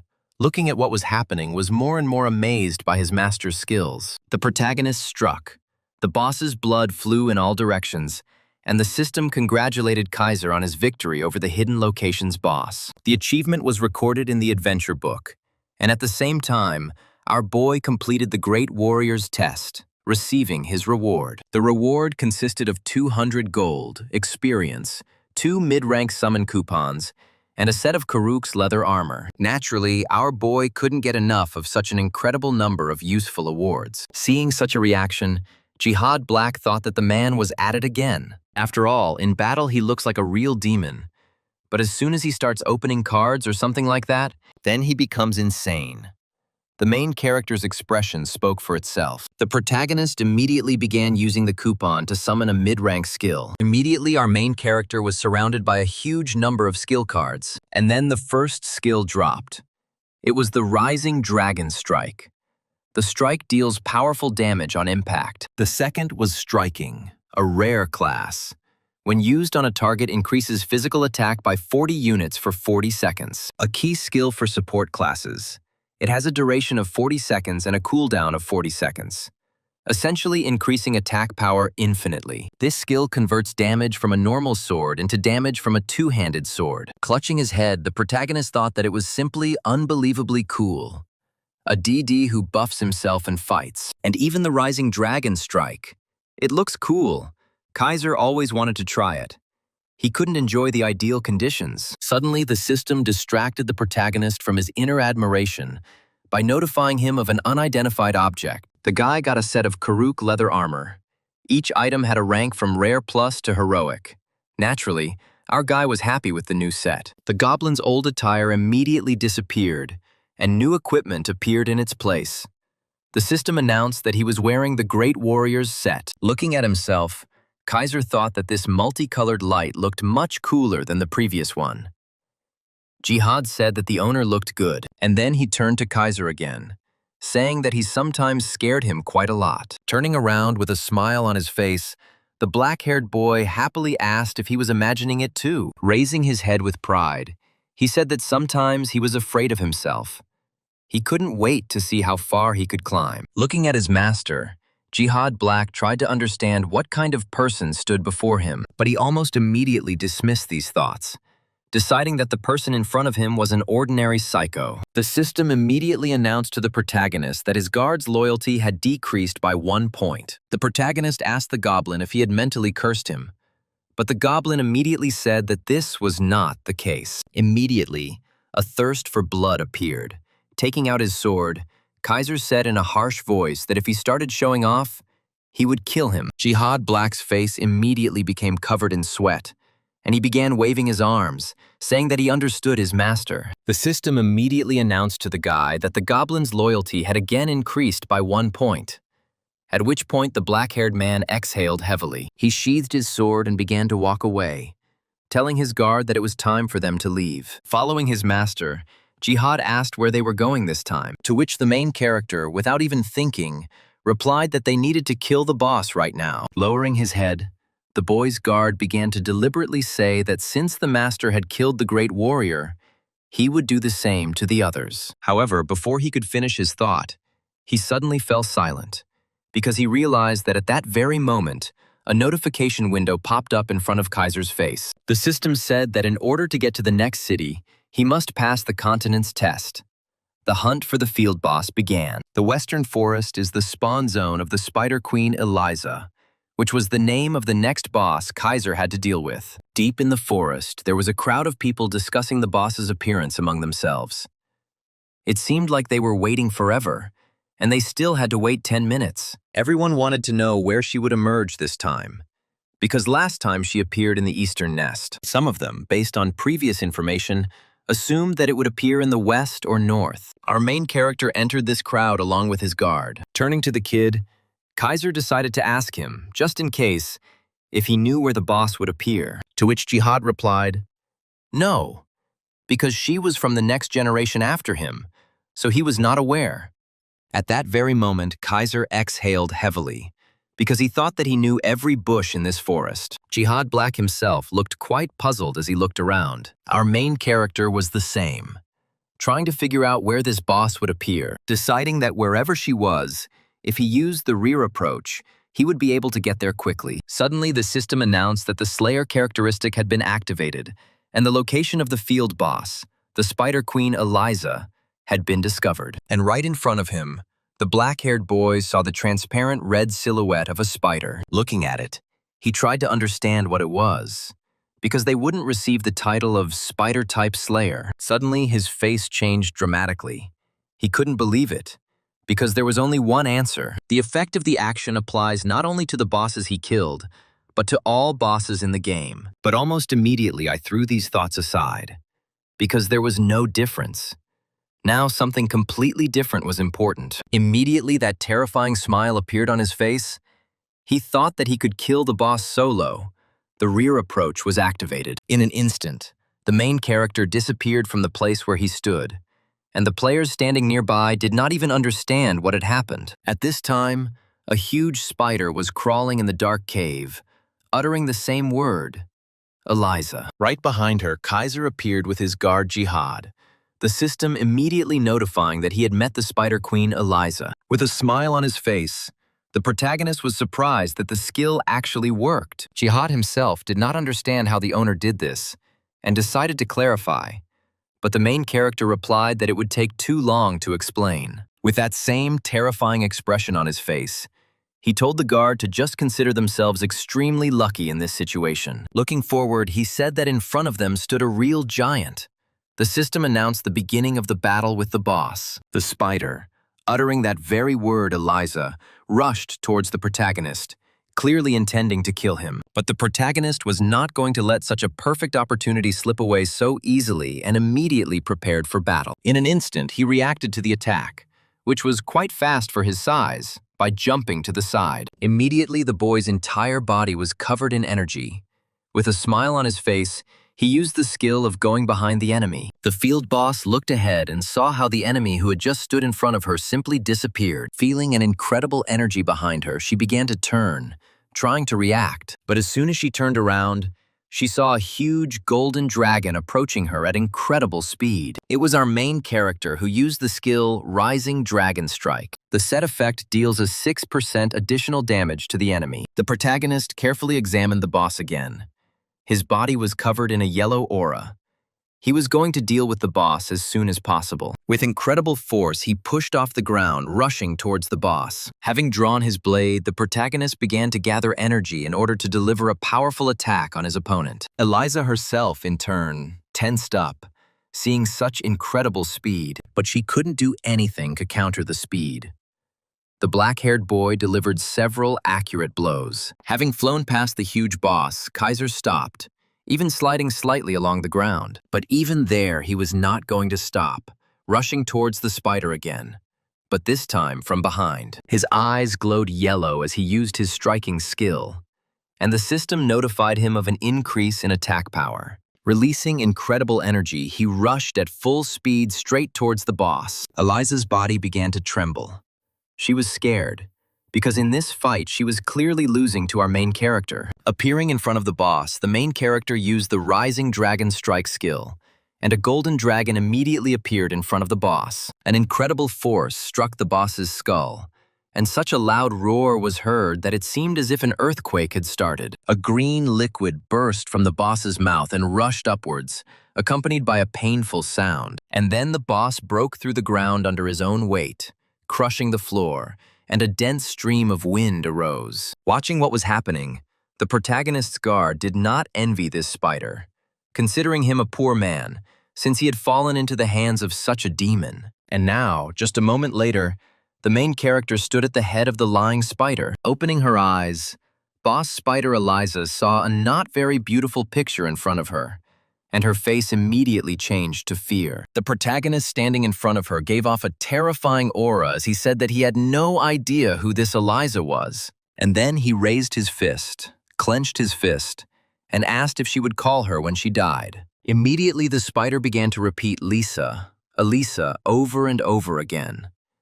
The main character made the boss tremble with fear, and just a second later, the rather unpleasant sounds of beatings began to be heard throughout the dungeon. Watching this, the protagonist's guard thought that this was too cruel. After all, right before his eyes, the black-haired man dealt blow after blow to the huge spider, not giving it even a second to catch its breath. Suddenly, Guardian Black became thoughtful, starting to repeat the name Lisa in his head, because he had already heard it somewhere. But a moment later, his face changed. He immediately shouted to his master to stop, and naturally, The main character immediately looked towards his guard. The goblin jumped, shouting for his master to stop, repeating this phrase over and over again. The main character didn't understand what had happened, as this goblin rushed right past him at incredible speed, surprising the boy. With tears in his eyes, Black stroked his boss's head, asking her to open her eyes, screaming that it was him. Barely opening his eyes, the huge spider looked at the small black goblin who was calling her. Realizing that she did not recognize him, the goblin took off his cloak, again asking with tears in his eyes to look at him. At that very moment, the boss's eyes filled with tears. Her tone changed.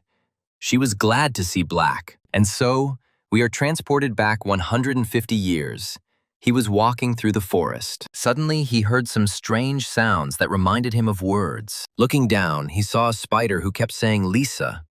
Naturally, the goblin was surprised by this. Taking it in his arms, he began to examine it from all sides, wondering if such things really existed. After thinking for a bit, the goblin asked the spider happily if she would go with him, to which the spider began to nod its head in the affirmative. The future dungeon boss was delighted with the offer, making joyful sounds. And so, sometime later, the two monsters had already reached the goblin's dwelling.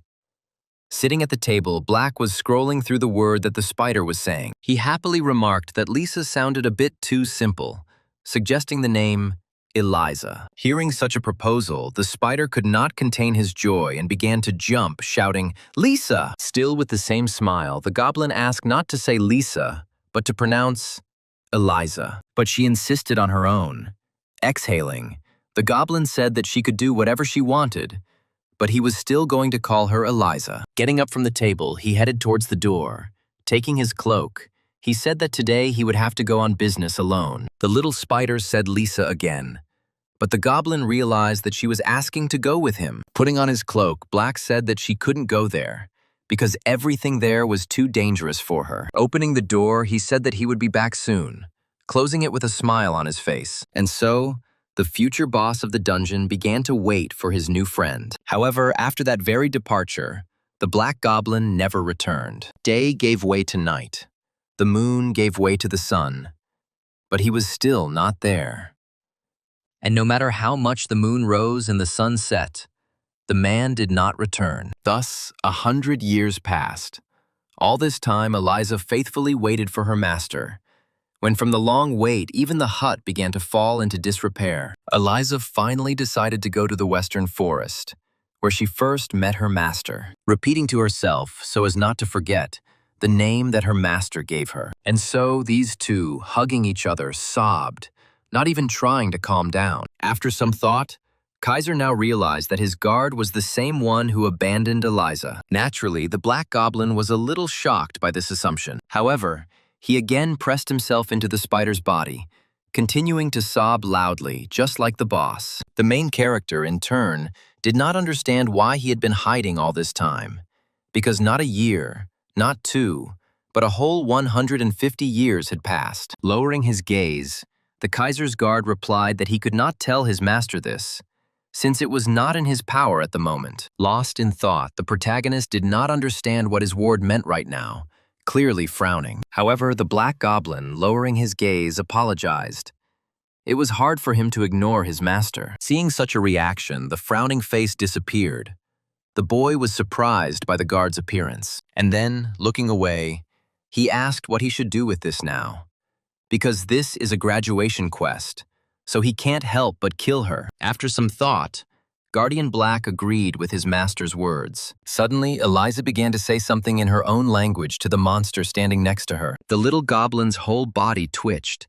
He couldn't understand what she was talking about right now. Suddenly, she shouted that no, she couldn't. But the spider stood her ground. Seeing the two arguing, the protagonist intervened, asking them what had happened. Releasing a terrifying aura, the goblin turned to his master, saying that the spider was about to explode. The main character, having heard this, was surprised by what he heard, and even unconsciously asked again. But no one answered him. Eliza continued to insist on her own, while the little guard tried to dissuade her from this action. Suddenly, with a sharp movement, she brought her paw to her jaw, biting herself hard, and blood began to splatter in all directions. Black shouted the monster's name in alarm while the protagonist looked at the boss in surprise, not understanding what was happening. The system notified the guy that Boss Eliza was struck by a strong poison, and her hit points had dropped below 10%. Seeing how Eliza was gradually losing consciousness, the protagonist's guard tried to understand what she was doing. She answered him something. The goblin's face gradually became sadder. It was hard for him to accept such actions from the spider. Eliza could barely speak the words she said as she finished speaking to her old friend. Walking away, with sadness in his voice, Black turned towards the owner, telling him to hit faster. Kaiser did not understand this, asking again. However, the guard stood his ground, starting to shout for him to quickly pierce her with his sword, because there was no time left. With a heavy feeling in his chest, the black-haired boy asked his guard if he was sure about this. But the goblin stood his ground, shouting for the protagonist to strike as quickly as possible, adding that everything would be fine. After hesitating for another second, Kaiser listened to his companion and began to draw his sword. Lifting it into the air, he asked if they were sure he should hit it, and the spider nodded in the affirmative. And so, the main character struck.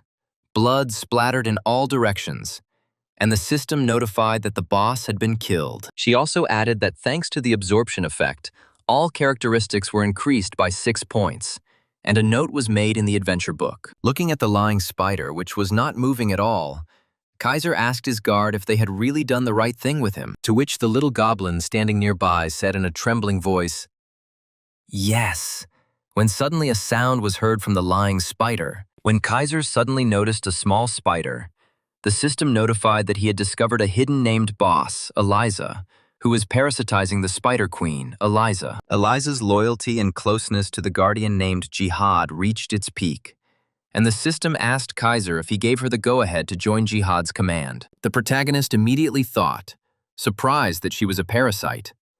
During Demrock's time, there were also such bosses, a special type of boss. They usually couldn't be killed in one go.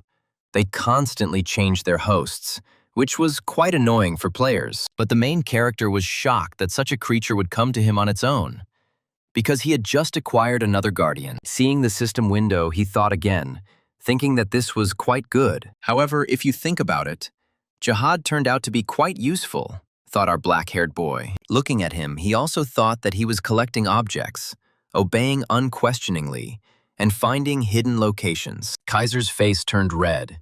He believed that last time he had come across not a guard, but a real treasure. Suddenly, Jihad Black began to sweat as he felt an overwhelming aura behind him. Looking back, he saw his master, deciding, realizing that something bad was about to happen. Suddenly, the spider jumped out of the hands of the black-skinned goblin, surprising him. In 2 leaps, she jumped onto our protagonist's shoulder, surprising him. Having started to tell the main character something in his language, naturally the boy did not understand her language. However, Jihad intervened here and told the owner that she thanked him. After a short pause, the former dungeon boss continued to tell our main character something. Here, the boy's first guard intervened again, saying that the spider was asking to follow her, thus thanking him. The protagonist was surprised, because he didn't understand what kind of gratitude he would now receive.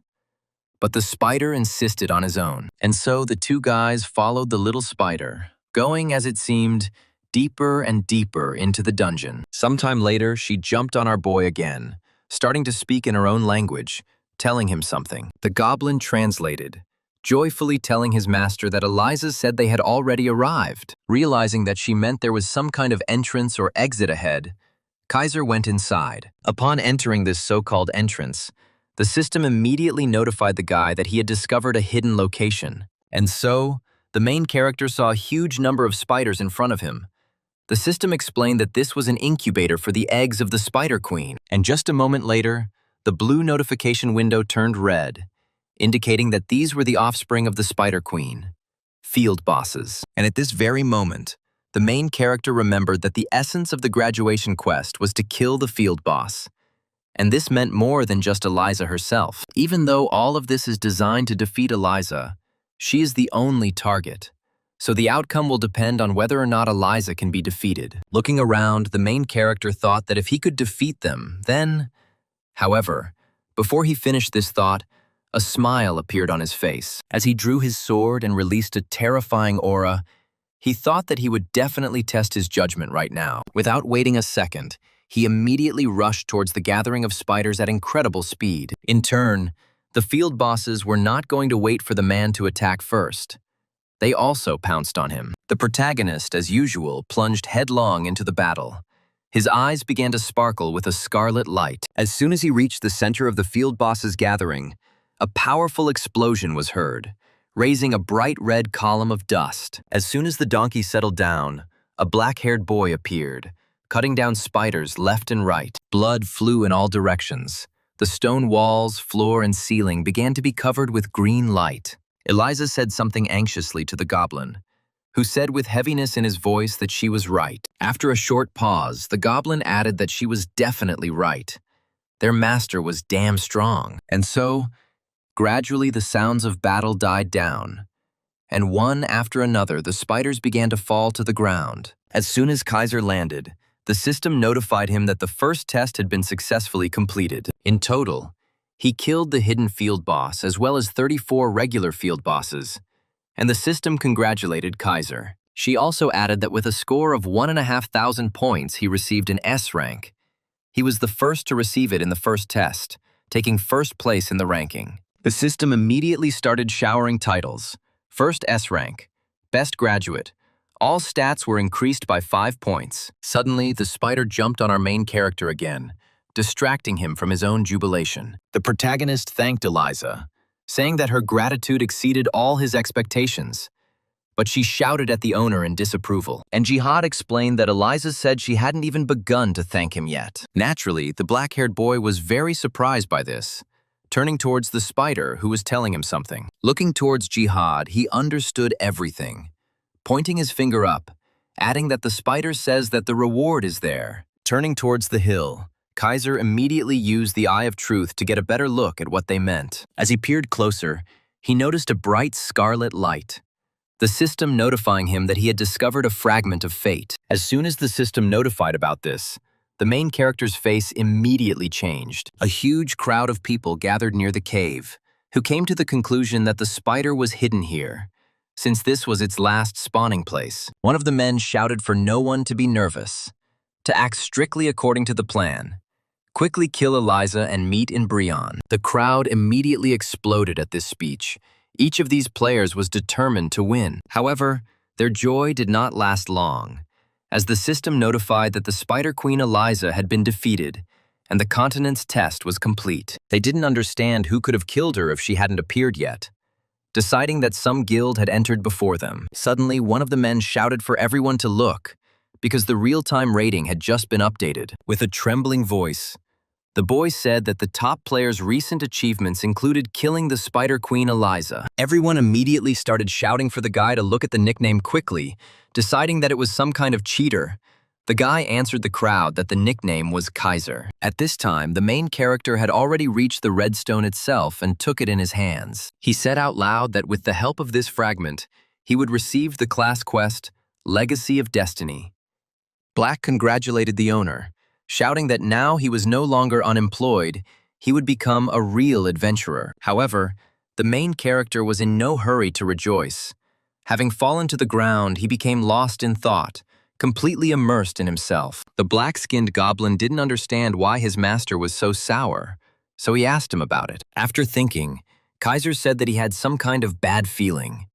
But Black did not understand because the owner received such an incredible reward. The reward for the quest was the relic of Kaziar. Kaiser was in shock. The guard shouted that it was a relic and that he would finally have one like the other top players. But the main character shouted back at the guard. After all, the risk of failure was high. The quest would disappear, and the class would be cancelled. It would simply become an NPC with a high degree of freedom. Clutching his head, he screamed that if this happened, he would lose everything he had achieved up to this point. As his face suddenly became even worse, he told them to wait. Turning towards the goblin, he asked him what would happen to him if he became unemployed. Jihad did not appreciate this and yelled at his master.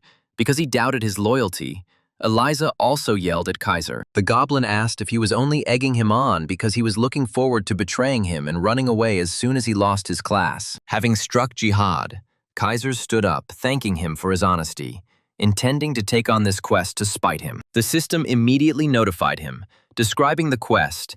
He needed to pass a test and prove that he was worthy of inheriting Cassiar's will. With a smile on his face, the protagonist thought that if he could defeat the Iron Blood Dragon, he could handle this too. Having decided that it was time to begin, the guy agreed to the quest, thinking that no matter what mob appeared, he was going to wipe it out. It happened when he drew the Cassiara card as a hidden element. The man screamed in surprise, not believing that the apostle of Cassiar himself was standing in front of him. The main character, bowing, said that everything was correct.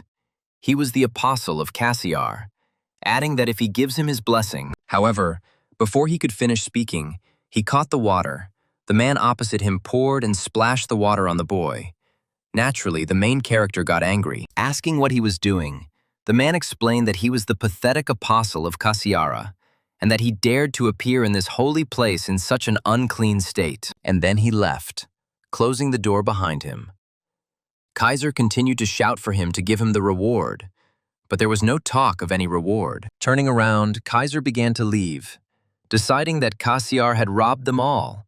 It was all strange, because it was worth mentioning Cassiar's name. As the priests began to have fits, our black-haired boy did not understand what was happening, so he decided to take another close look at the description of his class. Cassiar was the god of war, the lord of the Abtartel, whom even the gods feared, the only true god, a former adventurer. Now Kaiser understood that if even the gods feared him, then to the priests he must look like Satan himself. A smile appeared on the guy's face after realizing this, because it was quite unusual. When accepting the quest, the protagonist thought that a bunch of elite monsters would simply fall on him. But somewhere, he was clearly mistaken. The loud sound even scared Kaiser, who screamed in the direction of the noise. Weapons started falling around Jihad. He didn't understand what was happening and why weapons were falling straight from the sky. Suddenly, he pointed his finger, shouting to the owner to look straight ahead, because something was clearly about to start. The system announced that the god of war, Cassiar, was awakening from the seal, and Kaiser had to hold out for 5 minutes. Naturally, the protagonist didn't immediately believe the system window until he reread the notification, greatly surprised by this turn of events, thinking that it was not an elite or mythical might, but the god himself who decided to appear.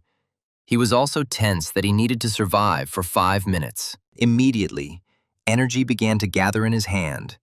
He decided that rereading would not change anything, so he needed to act. A sword appeared in his hands, and with a smile on his face, he said that he just needed to survive for about 5 minutes. His face changed completely.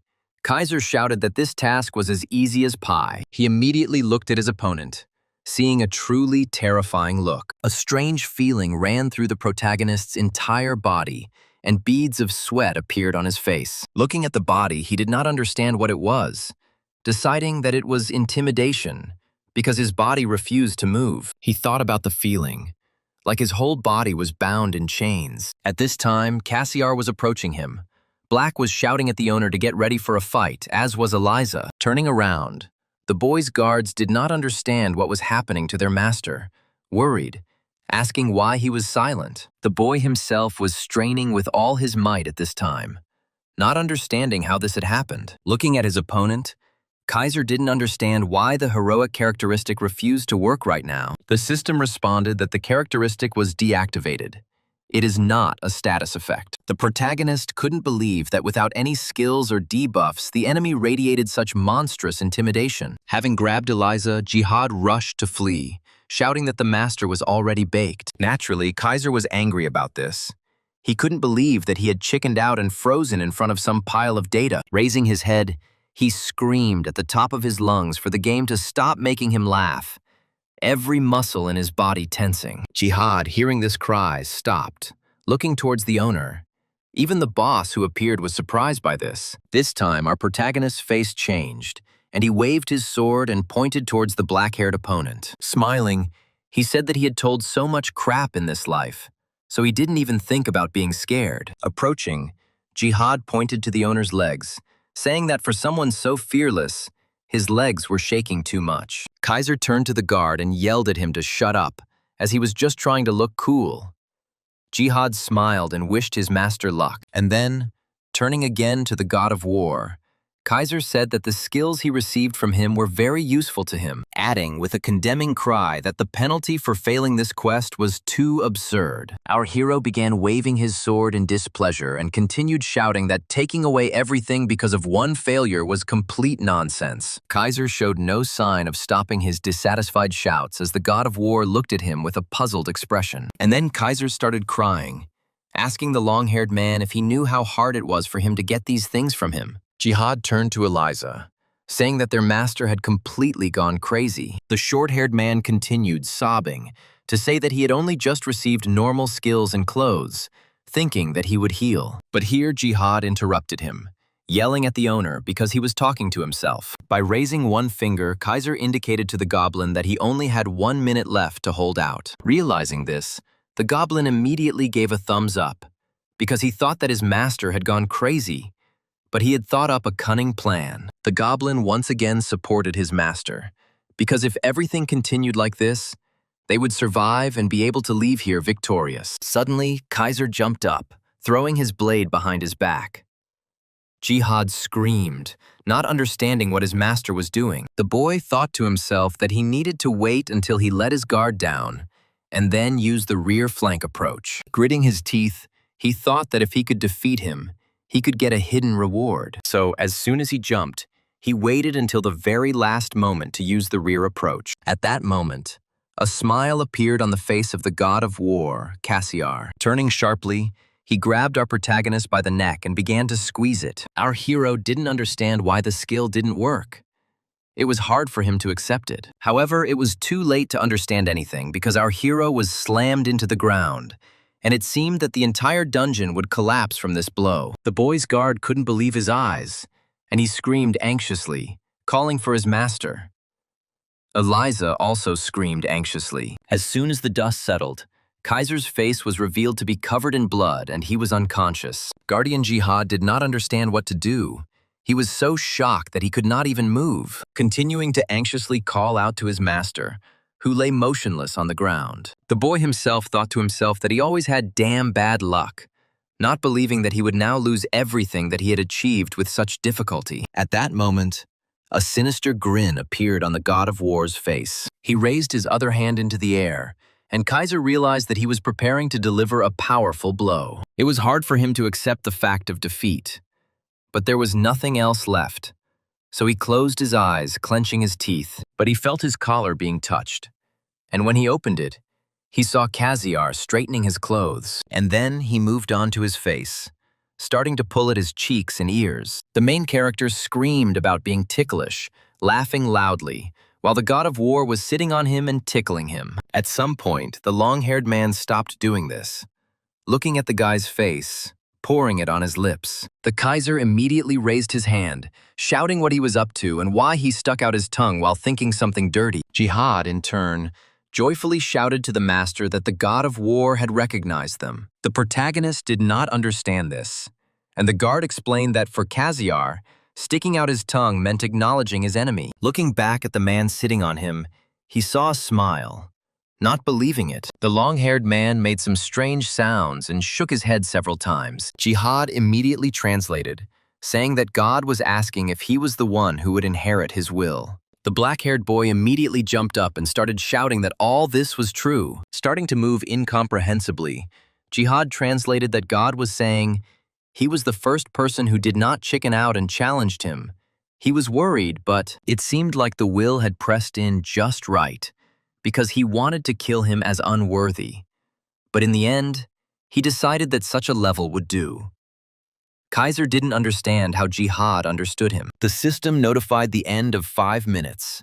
Instead of the apostle path, Kaiser entered the air path. Jihad also added that Cassiar says he will give him his relic. Immediately after the goblin translated this, the god of war put his hand down his pants. Naturally, the main character was very surprised by this course of action. While the god was rummaging around in his pants, Kaiser shouted at him to wait. There was no need to rush. However, just a moment later, the guy's scream died down as some brightly shining object appeared. And again, starting to wave his arms, Kaiser shouted that he didn't need anything, asking if he knew that this wasn't that kind of game. But God was not going to stop.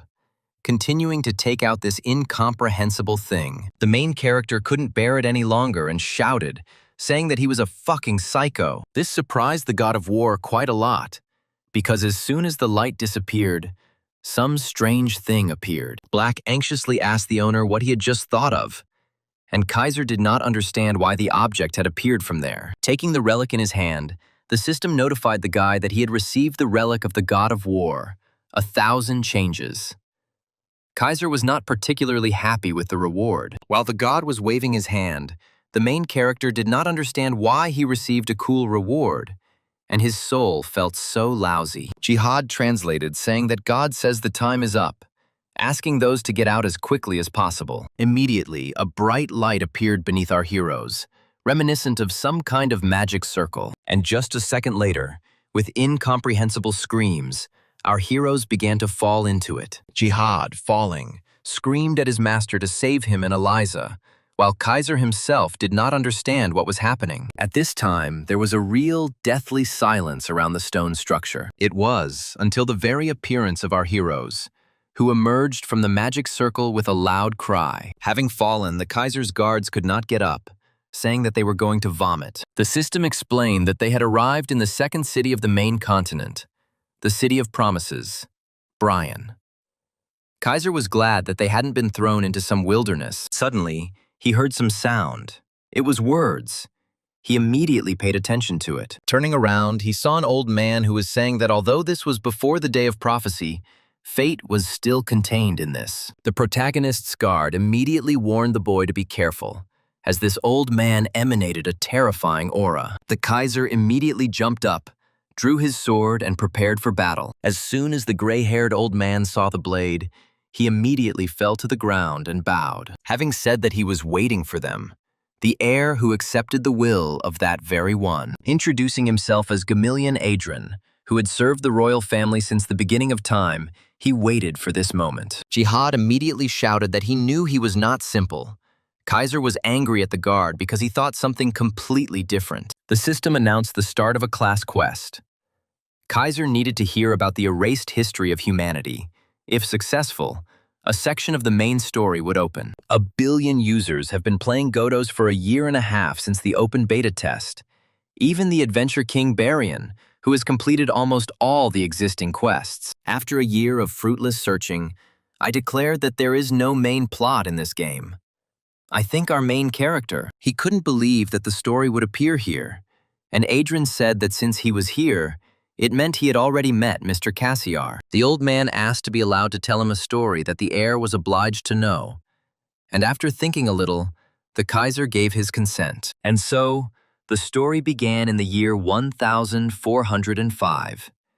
Humanity was completely different, possessing great potential in all areas. Their power was so great that they occupied one of the 5 great thrones of the world. And just when they had established themselves as the masters of the throne, they invaded, the despicable creatures who now rule the aliens as if they were their servants, those who are now called gods. Jihad was surprised, still screaming in surprise. Could it really be that the gods were really enemies? But Kaiser shut him up, asking him to be quiet and let him concentrate. The gods, fleeing after Ragnarok, the great war in which all the divine worlds perished, desired to capture Abrartel, and a long battle began to defend their home. In that war, 1/3 of all of Abtartel was destroyed. But the tide of the brutal battle turned. Only one man, the god of war Cassiar, entered into battle against the enemies. He crushed 4 gods of mythical rank, and they believed that victory was near until it burst out of the ground. Another race, born from the accumulated anger of fallen gods and peoples, impenetrable darkness, an abyss. Both gods and humans began to succumb to the influence of the abyss, returning in the form of monsters. It was like a living hell. The whole world was in danger of being swallowed up. When the danger became common, the warring gods and people imprisoned a tormented nurse to avoid death. In other words, the condition was to give all the people to the rulers as an offering. As a result, the great humanity, having lost its potential, became only weak slaves under the power of the gods, and Lord Cassiar was immediately sealed. And the gods began to use even them, the aliens. As soon as they get into their world, They plunge them into the abyss, destroying their true essence. Turning the puppets into his apostles, the Kaiser was naturally very surprised by this, wanting to say, however, the guard interrupted him, telling the owner to be silent and let him concentrate. Having hit the guard on the head for his insolence, Kaiser now understood how it all started. At this time, Jihad, looking towards Kaiser, thought that he was annoying him too much. The protagonist thought to himself that this is how things turned out after he couldn't choose a shooting range. Kaiser remained in the status of an adventurer, and not the apostle. Having defeated the dragon, he received the Eye of Truth, and this ultimately led to the inevitable meeting with Cassiar. He believed that this was fate. Thinking about the difference between him and the ordinary players who started with the potential of apostles, there was a difference from the very start. The old man interrupted the boys' thoughts, saying that they had waited for almost 1,000 years, enduring until this moment when the prophesied heir would appear. Looking at his hand, the protagonist couldn't understand what this feeling of euphoria was in his chest right now. After all, they were waiting for him. He was the only player with the main quest.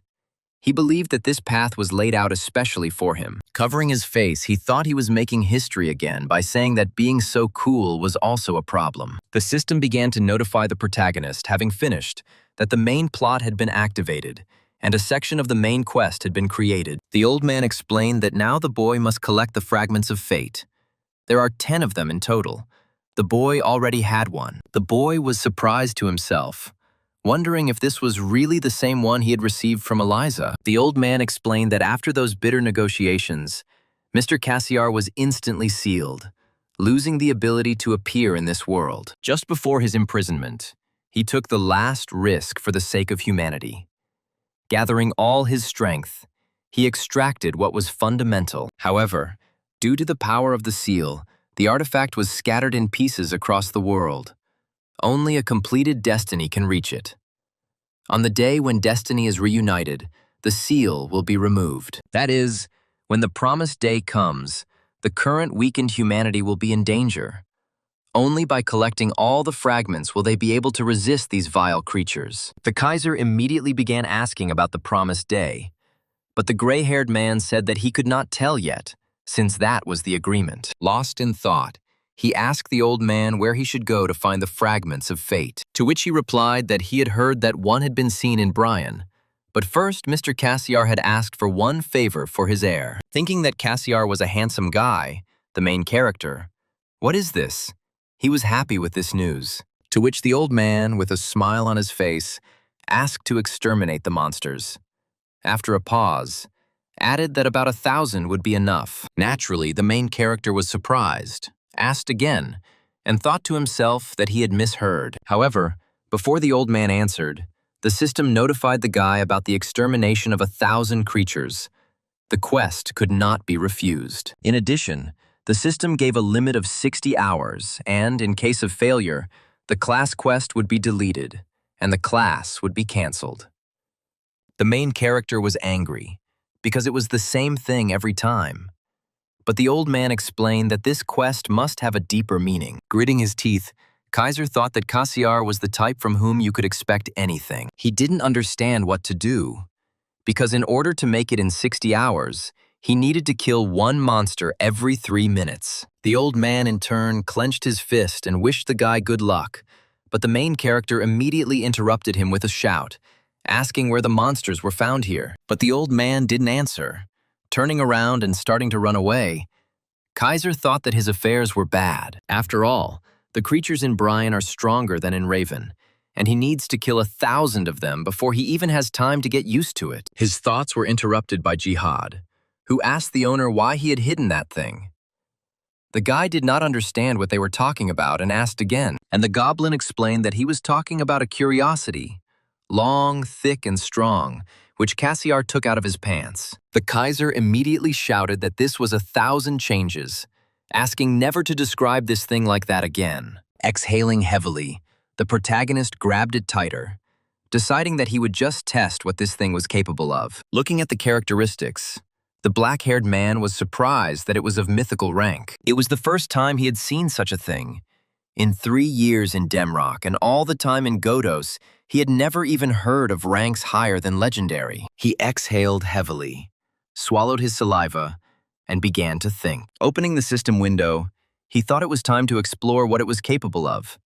This thing could absorb weapons and take their shape. The system also added that the user's level was too low to utilize the full power, adjusting the weapon's abilities to Kaiser's liking. Lost in thought, the black-haired man said that it was some kind of growing artifact, focusing on the words about absorbing weapons. And so some time passed, and he went to the forest of bad rocks. There were people inside. One of the men was aiming an arrow from his bow. The arrow flew past after being fired at a huge, muscular green creature. However, it attracted the green thug's attention, causing him to turn in the direction of the shot. The man was scared, because the green-skinned one noticed him. A drop of sweat ran down his face. As soon as the monster noticed the man, his expression immediately changed and he began to scream angrily, approaching the man. Suddenly, a powerful attack flew right into the back of his head. A powerful explosion was heard, raising flames. The monster grabbed its head, starting to extinguish its body, which had been damaged during the attack. It was the mage who attacked the monster. The mage shouted at the orc to get out of his sight. At that very second, the swordsman was about to take advantage of the monster's distraction and rush into attack. Having delivered a powerful and accurate blow to the monster's back, scarlet blood splashed in all directions. However, just a moment later, the swordsman was lying on the ground, as the monster had managed to deliver a powerful attack on the attacker. Standing up, the swordsman shouted that this time they would all attack together. And so, after a rather long battle, they were finally able to defeat the monster. Covered in blood, the green-skinned man fell to the ground, covering the ground in red. The group was quite tired from discussing not-so-simple opponents. The magician said that they managed only thanks to their powers, because everything went much easier, deciding that their journey to Brion was not in vain. The swordsman happily said that this was true, because in this forest right now there was hardly a group with the same training as theirs. These words raised the morale of all the members, so they laughed. Suddenly, they heard footsteps, and immediately looked tensely in the direction where our main character was walking with his companions. Looking at him, they were surprised that he came here without a group, thinking that there was a guard of the monster next to him. They also assessed his equipment, finding it so-so. And after a short pause, they called Kaiser. Approaching him with satisfied faces, they asked if he was really alone here. The protagonist turned to them, examining each member of the group. He answered with a satisfied smile that, yes, because he doesn't have a girlfriend yet to go out with him. After this answer, there was silence, and gradually smiles began to appear on the men's faces. And just a second later, the entire group of men laughed loudly at this answer, considering the guy a joker. They were discussing that there was a noob in front of them who had gotten separated from his group and wandered here, and they were also amused by the club in his hands. Suddenly, the main character felt a mob approaching. Turning around, he noticed another orc. The next one appeared behind him, and both began to approach the black-haired boy. Kaiser looked carefully at the approaching group of monsters. He wasn't particularly happy to see them, as he wanted to chat a little before completing the quest. And then they appeared. But the monsters weren't going to let that happen, so they immediately rushed towards the black-haired man, intending to kill him. Immediately, 1,000 changes began to glow. It began to take the form of the bastard's training sword, gradually taking the form of a sword, glowing brightly. In an instant, the main character jumped up and got closer to them. He didn't have time to play with them, so he quickly cut down each orc. Blood began to splatter in all directions, covering the ground in scarlet. At that very second, the faces of the entire group changed. They couldn't believe their eyes, because this simply couldn't happen. The leader of the group asked his people what had just happened, hoping to hear what he had imagined. However, looking towards our main character, every man wondered who he was. And now, the guy standing in front of them, the one they had just been laughing at, was standing in a fighting stance. The brown-haired man standing behind him wondered if he had imagined it. He said out loud that it was definitely a staff, but he turned into a sword, not believing that such a weapon existed in Godos. At this time, the next angry orc was already approaching the black-haired guy. Turning in his direction, the protagonist looked at him with a terrifying gaze. Immediately, the 1,000 changes began to glow even brighter, changing its shape. In an instant, it transformed from a huge sword into an assassin's dagger. The magician, noticing this, shouted that it had become another weapon again, not believing what was happening, and the main character threw a dagger towards the orc, thereby killing him. The leader of the group did not understand what was happening, because he kept taking out some kind of unseen weapon. They looked at the bloody body of a huge orc with a dagger sticking out of his chest. Having said that he didn't even think that he could take him out with one blow, the protagonist called back 1,000 changes. The dagger felt the call of its owner, so it immediately burst out of the monster's chest, flying straight into the hand of the black-haired protagonist, who was pleased with himself. At this time, a group standing nearby was discussing this power, the weapon, and the guy in general. After turning back to his normal state, the protagonist waved it, and then looked towards the men, shutting them up with one glance. Scratching his head, Kaiser apologized because he got carried away and killed the monsters, thinking that they were going to kill the orcs, and he took their prey. However, they laughed and said that they had already caught a lot today. The boy looked away and said, "That's how it is." At that moment, several more monsters emerged from the thicket of the forest, heading straight towards the main character. Looking at the approaching prey, Kaiser began to wave the 1,000 changes, spinning it in his hand. And then, suddenly getting into a fighting stance, he said that 100 of them needed to be quickly taken down. And so, some time passed. The air was thick with the smell of blood, and around the guy lay a huge number of dead orcs. Exhaling heavily, he said that it was not enough, asking if they would throw him more orcs. However, after looking around, he noticed that there were no people around. The guard explained that he had killed all the orcs, so they went to another place. The protagonist in turn yelled at Black, saying that he couldn't kill everyone alone because there were whole groups of tough guys with crazy physiques. Suddenly, I noticed 2 green-skinned people walking away. Black pointed his finger at them, suggesting that they had noticed him and were running even deeper into the forest. Kaiser laughed because the monsters sensed a predator in him. I thought to myself that it felt like I had leveled up so much after the graduation quest in Raven. Moreover, the weapon received as a reward turned out to be much more powerful than the boy expected. While stretching his body, he suggested taking a little rest and slowing down the pace. Jihad supported him, because it was worth it for the others to enjoy the hunt too. Suddenly, Kaiser's face changed.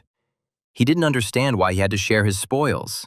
At that very second, 1,000 changes began to transform into Raven's black spear. As he charged, he shouted that he would try to graduate with an S rank. Immediately after these words, he began to cut down the orcs left and right, not giving them a chance to escape. He had no intention of leaving anyone behind after killing every creature he encountered here. And then, at some point, the counter reached 127, and just a moment later, the number of killed monsters reached 162, and then 208. A few minutes later, the number of monsters killed reached 249. The orcs had already started to run away as fast as they could after the main character, but he had no intention of stopping, continuing to chop them down. Now the orcs were not making angry roars, but rather roars of requests to be left alone. Suddenly, the main character's body stopped.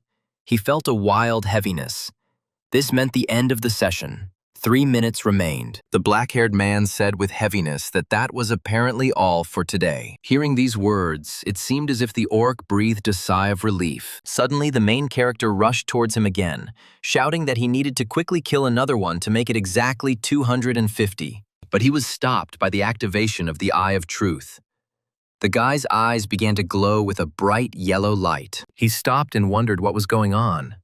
Black fell next to him, who, having stood up, began to shout at the owner that he was completely restless, asking him to stand for at least a minute. But the protagonist interrupted him, pointing into the distance, asking if he saw a red light on the rock. The protagonist's guard began to peer carefully into the distance, where the owner was pointing. However, no matter how hard he tried, he said that he saw absolutely nothing there. Having said that if it glows, it means there is something important there, the boy began to climb the rock. And so, having reached the top, Black noticed, asking what it was all about. Touching it, the protagonist thought that for the first time in a long time, the Eye of Truth had worked.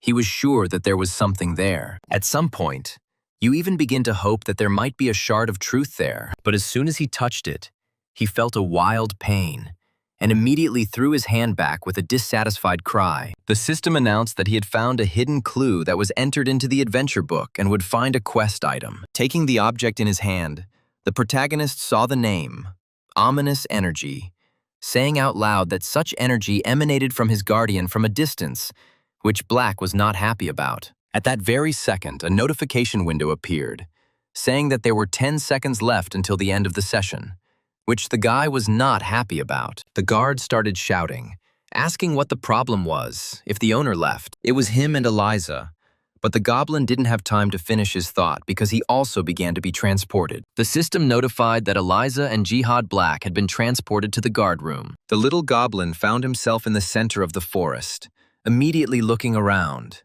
The guard room, the waiting place for the guards. According to the rules, each guard is allocated one room, where they can remain calmly and in complete safety until the owner returns. Black thought that this was only the second time he had entered the guard's room, so it was still unusual for him too. Suddenly, he said that they met for the first time in 150 years. And before he even had time to ask how she was, he began to worry about her even more. Tears appeared on his face. He did not understand when the owner would return, because he wanted to cuddle the spider again. He was screaming that he wanted to sleep next to her, to hug soft Eliza, when suddenly he noticed a house standing in front of him. As he got closer, he couldn't tell if this had ever been there before, deciding that the building looked exactly like the one where he had once lived. Opening the door, he still wondered how this house had ended up here, because even nostalgia had overcome him. He decided to look inside, remembering his past. But as soon as I opened the door, I was very surprised because there was a small spider sitting on the table. At this point, the tears disappeared from the goblin's face and a joyful smile appeared. Exactly the same smile appeared on the face of the spider Eliza. And so, our main character climbed out of the capsule, starting to stretch and warm up his body in real life. He hoped until the very end that he would be able to reach 250 carcasses. But he did not make it. Suddenly, I felt a pleasant smell and immediately paid attention to it. As he left the room, he noticed his little sister sitting at the table, eating. He immediately came up to her and made a sweet face, calling her sister good, but she immediately told him to go away. She was not going to share with him. There was a smile on the black-haired older brother's face. Having shouted that 1,000 changes had turned into steel sticks, he rushed towards the plate. However, the little sister managed to block this attack, preventing it from hitting her food. Exhaling heavily, the protagonist shouted that this orc was too strong, while his sister called the guy a slug. She asked her brother to come back to reality, believing that he was a complete zero in games, not understanding why he was showing off. However, the brother got angry, asking if she had ever seen him play, and also if she had ever heard about the main quest. Without answering these questions, the black-haired girl asked her brother if he had already joined any guild, to which he immediately said no, adding that he wasn't even thinking about it yet. Laughing, the girl asked if the scouts had ever even approached him. Gritting his teeth, his brother shouted, asking what difference it made since he would eventually become #1 anyway. She threw up her hands, not understanding how he was going to achieve this, since he wasn't in the top 10 guilds and wasn't even close to being as handsome as Burrs. She also added that he doesn't have 100 million views on YouTube, but his older brother shouted at the top of his lungs that he would succeed. And then he started to leave, and his sister asked why he had become so confident in himself. But the main character didn't answer her, continuing to walk away. Suddenly, turning sharply, he still managed to grab some food, which angered his little sister. And so, sometime later, the boy was already sitting at the computer. He couldn't believe that she dared to provoke him. He was going to show her what he was capable of. I thought I needed to quickly look at what he had recorded and posted in accordance with YouTube trends. So, going on YouTube, he decided to check what they were currently posting by typing the word Godos. And as soon as he made that throw, his face immediately changed. He saw himself, marked Kaiser Returned, which was the title of the video that had garnered 1 million views. While Kaiser was mindlessly enjoying himself, the entire world of Godos began to experience a serious fever. Inside, a huge crowd of people were discussing Kaiser's return, deciding that if he had completed the S-rank quest, then it was definitely him. Among themselves, they also discussed the fact that he had already gone to the Stone Forest. Rumors spread quickly, and a real search began in the forest. Among themselves, they discussed how Kaiser, even during Demrock, hadn't gotten along well with the guilds, suggesting that he had disappeared because of the scouts. Some were thinking about how to make money from Kaiser's return. The scouts sprang into action. The guild leaders couldn't believe that the boy had turned down all the offers. When discussing Godos without a guild, you quickly hit a ceiling, not understanding what the guy is thinking. The leader of the Hero Guild said that Kaiser decided to challenge all the guilds at once. The main character was shocked by the flow of such a huge amount of information about him. The more he read, the more he did not understand when he managed to say that he despised guilds. Although, if you think about it, there was some truth to it. Deciding that while attention was focused on him, he needed to put something out, even with poor editing. After posting the video, he went to bed and said that he was currently on the hype train. He was interested in how many views it takes to make money. And then he even thought about a Ferrari, but immediately dismissed these thoughts because he didn't have a license. And so, with thoughts of wealth, he fell asleep, and morning came. Standing up, he immediately grabbed the phone with trembling hands and started going on YouTube. But as soon as I logged in, I couldn't believe it, because the channel had almost 800,000 subscribers, and the video had garnered almost 4 million views. He couldn't believe it was his channel, because the comments, views, and subscribers kept coming. At that very moment, a satisfied grin appeared on his face, and then he started laughing out loud, shouting at his sister to see how popular he was. However, as soon as he jumped out of the room, he immediately received a ladle to the forehead. The mother asked her son with displeasure what all the noise was about so early in the morning, ordering him to quickly go to the table. Holding his head, he asked where Hyun-ah was, to which she replied that it was Friday, so she was at school. Still scratching his head, he went off to the side, his mother shouting, asking if he would eat. But the guy replied that he would eat later, having bought his mother some beef. Before he could even get out of bed, the protagonist sat back down in the capsule and entered the game. He couldn't stop being happy and decided that he needed to post another video, because that way, he could reach the world level. The system notified that the loyalty level of the Jihad Guardian had increased, causing Guardian Eliza to awaken. At that very second, Jihad Black emerged from the portal, happy to see his master. The protagonist again noticed the goblin's insolent behavior, but he said that they were his own. Kaiser noticed that he had changed, and the goblin was glad to hear such words from his master. He also noticed that Eliza had changed color, and that some kind of necklace had appeared on her neck. Black explained that when they were in the guard room, Eliza's body suddenly glowed and changed color, and she was wearing her favorite necklace, which they found in the guard room. The main character did not understand why they ended up in the same room, nor how they were able to find some necklace there. Scratching Eliza, Jihad said that this was apparently a gift for the spider's good behavior. The protagonist did not understand how this worthless goblin standing in front of him could influence Eliza. Suddenly, he heard human screams that they had found Kaiser. Immediately, a huge crowd came running to the cry. They discussed the guy standing in front of him, as well as his worthless guard. Our boy wasn't going to answer them. He turned around and was about to leave. After all, recruitment into various guilds immediately began. Everyone wanted to get him, promising the best conditions. Seeing the protagonist's disinterest, they immediately surrounded him, not intending to let him escape. The guard didn't understand what was happening, and the main character himself wasn't happy with such popularity. With a smile on his face, he said that it seemed he couldn't escape his popularity. He asked if they had never seen celebrities before, saying that he would take a photo with each one in turn. However, the crowd was not so inclined.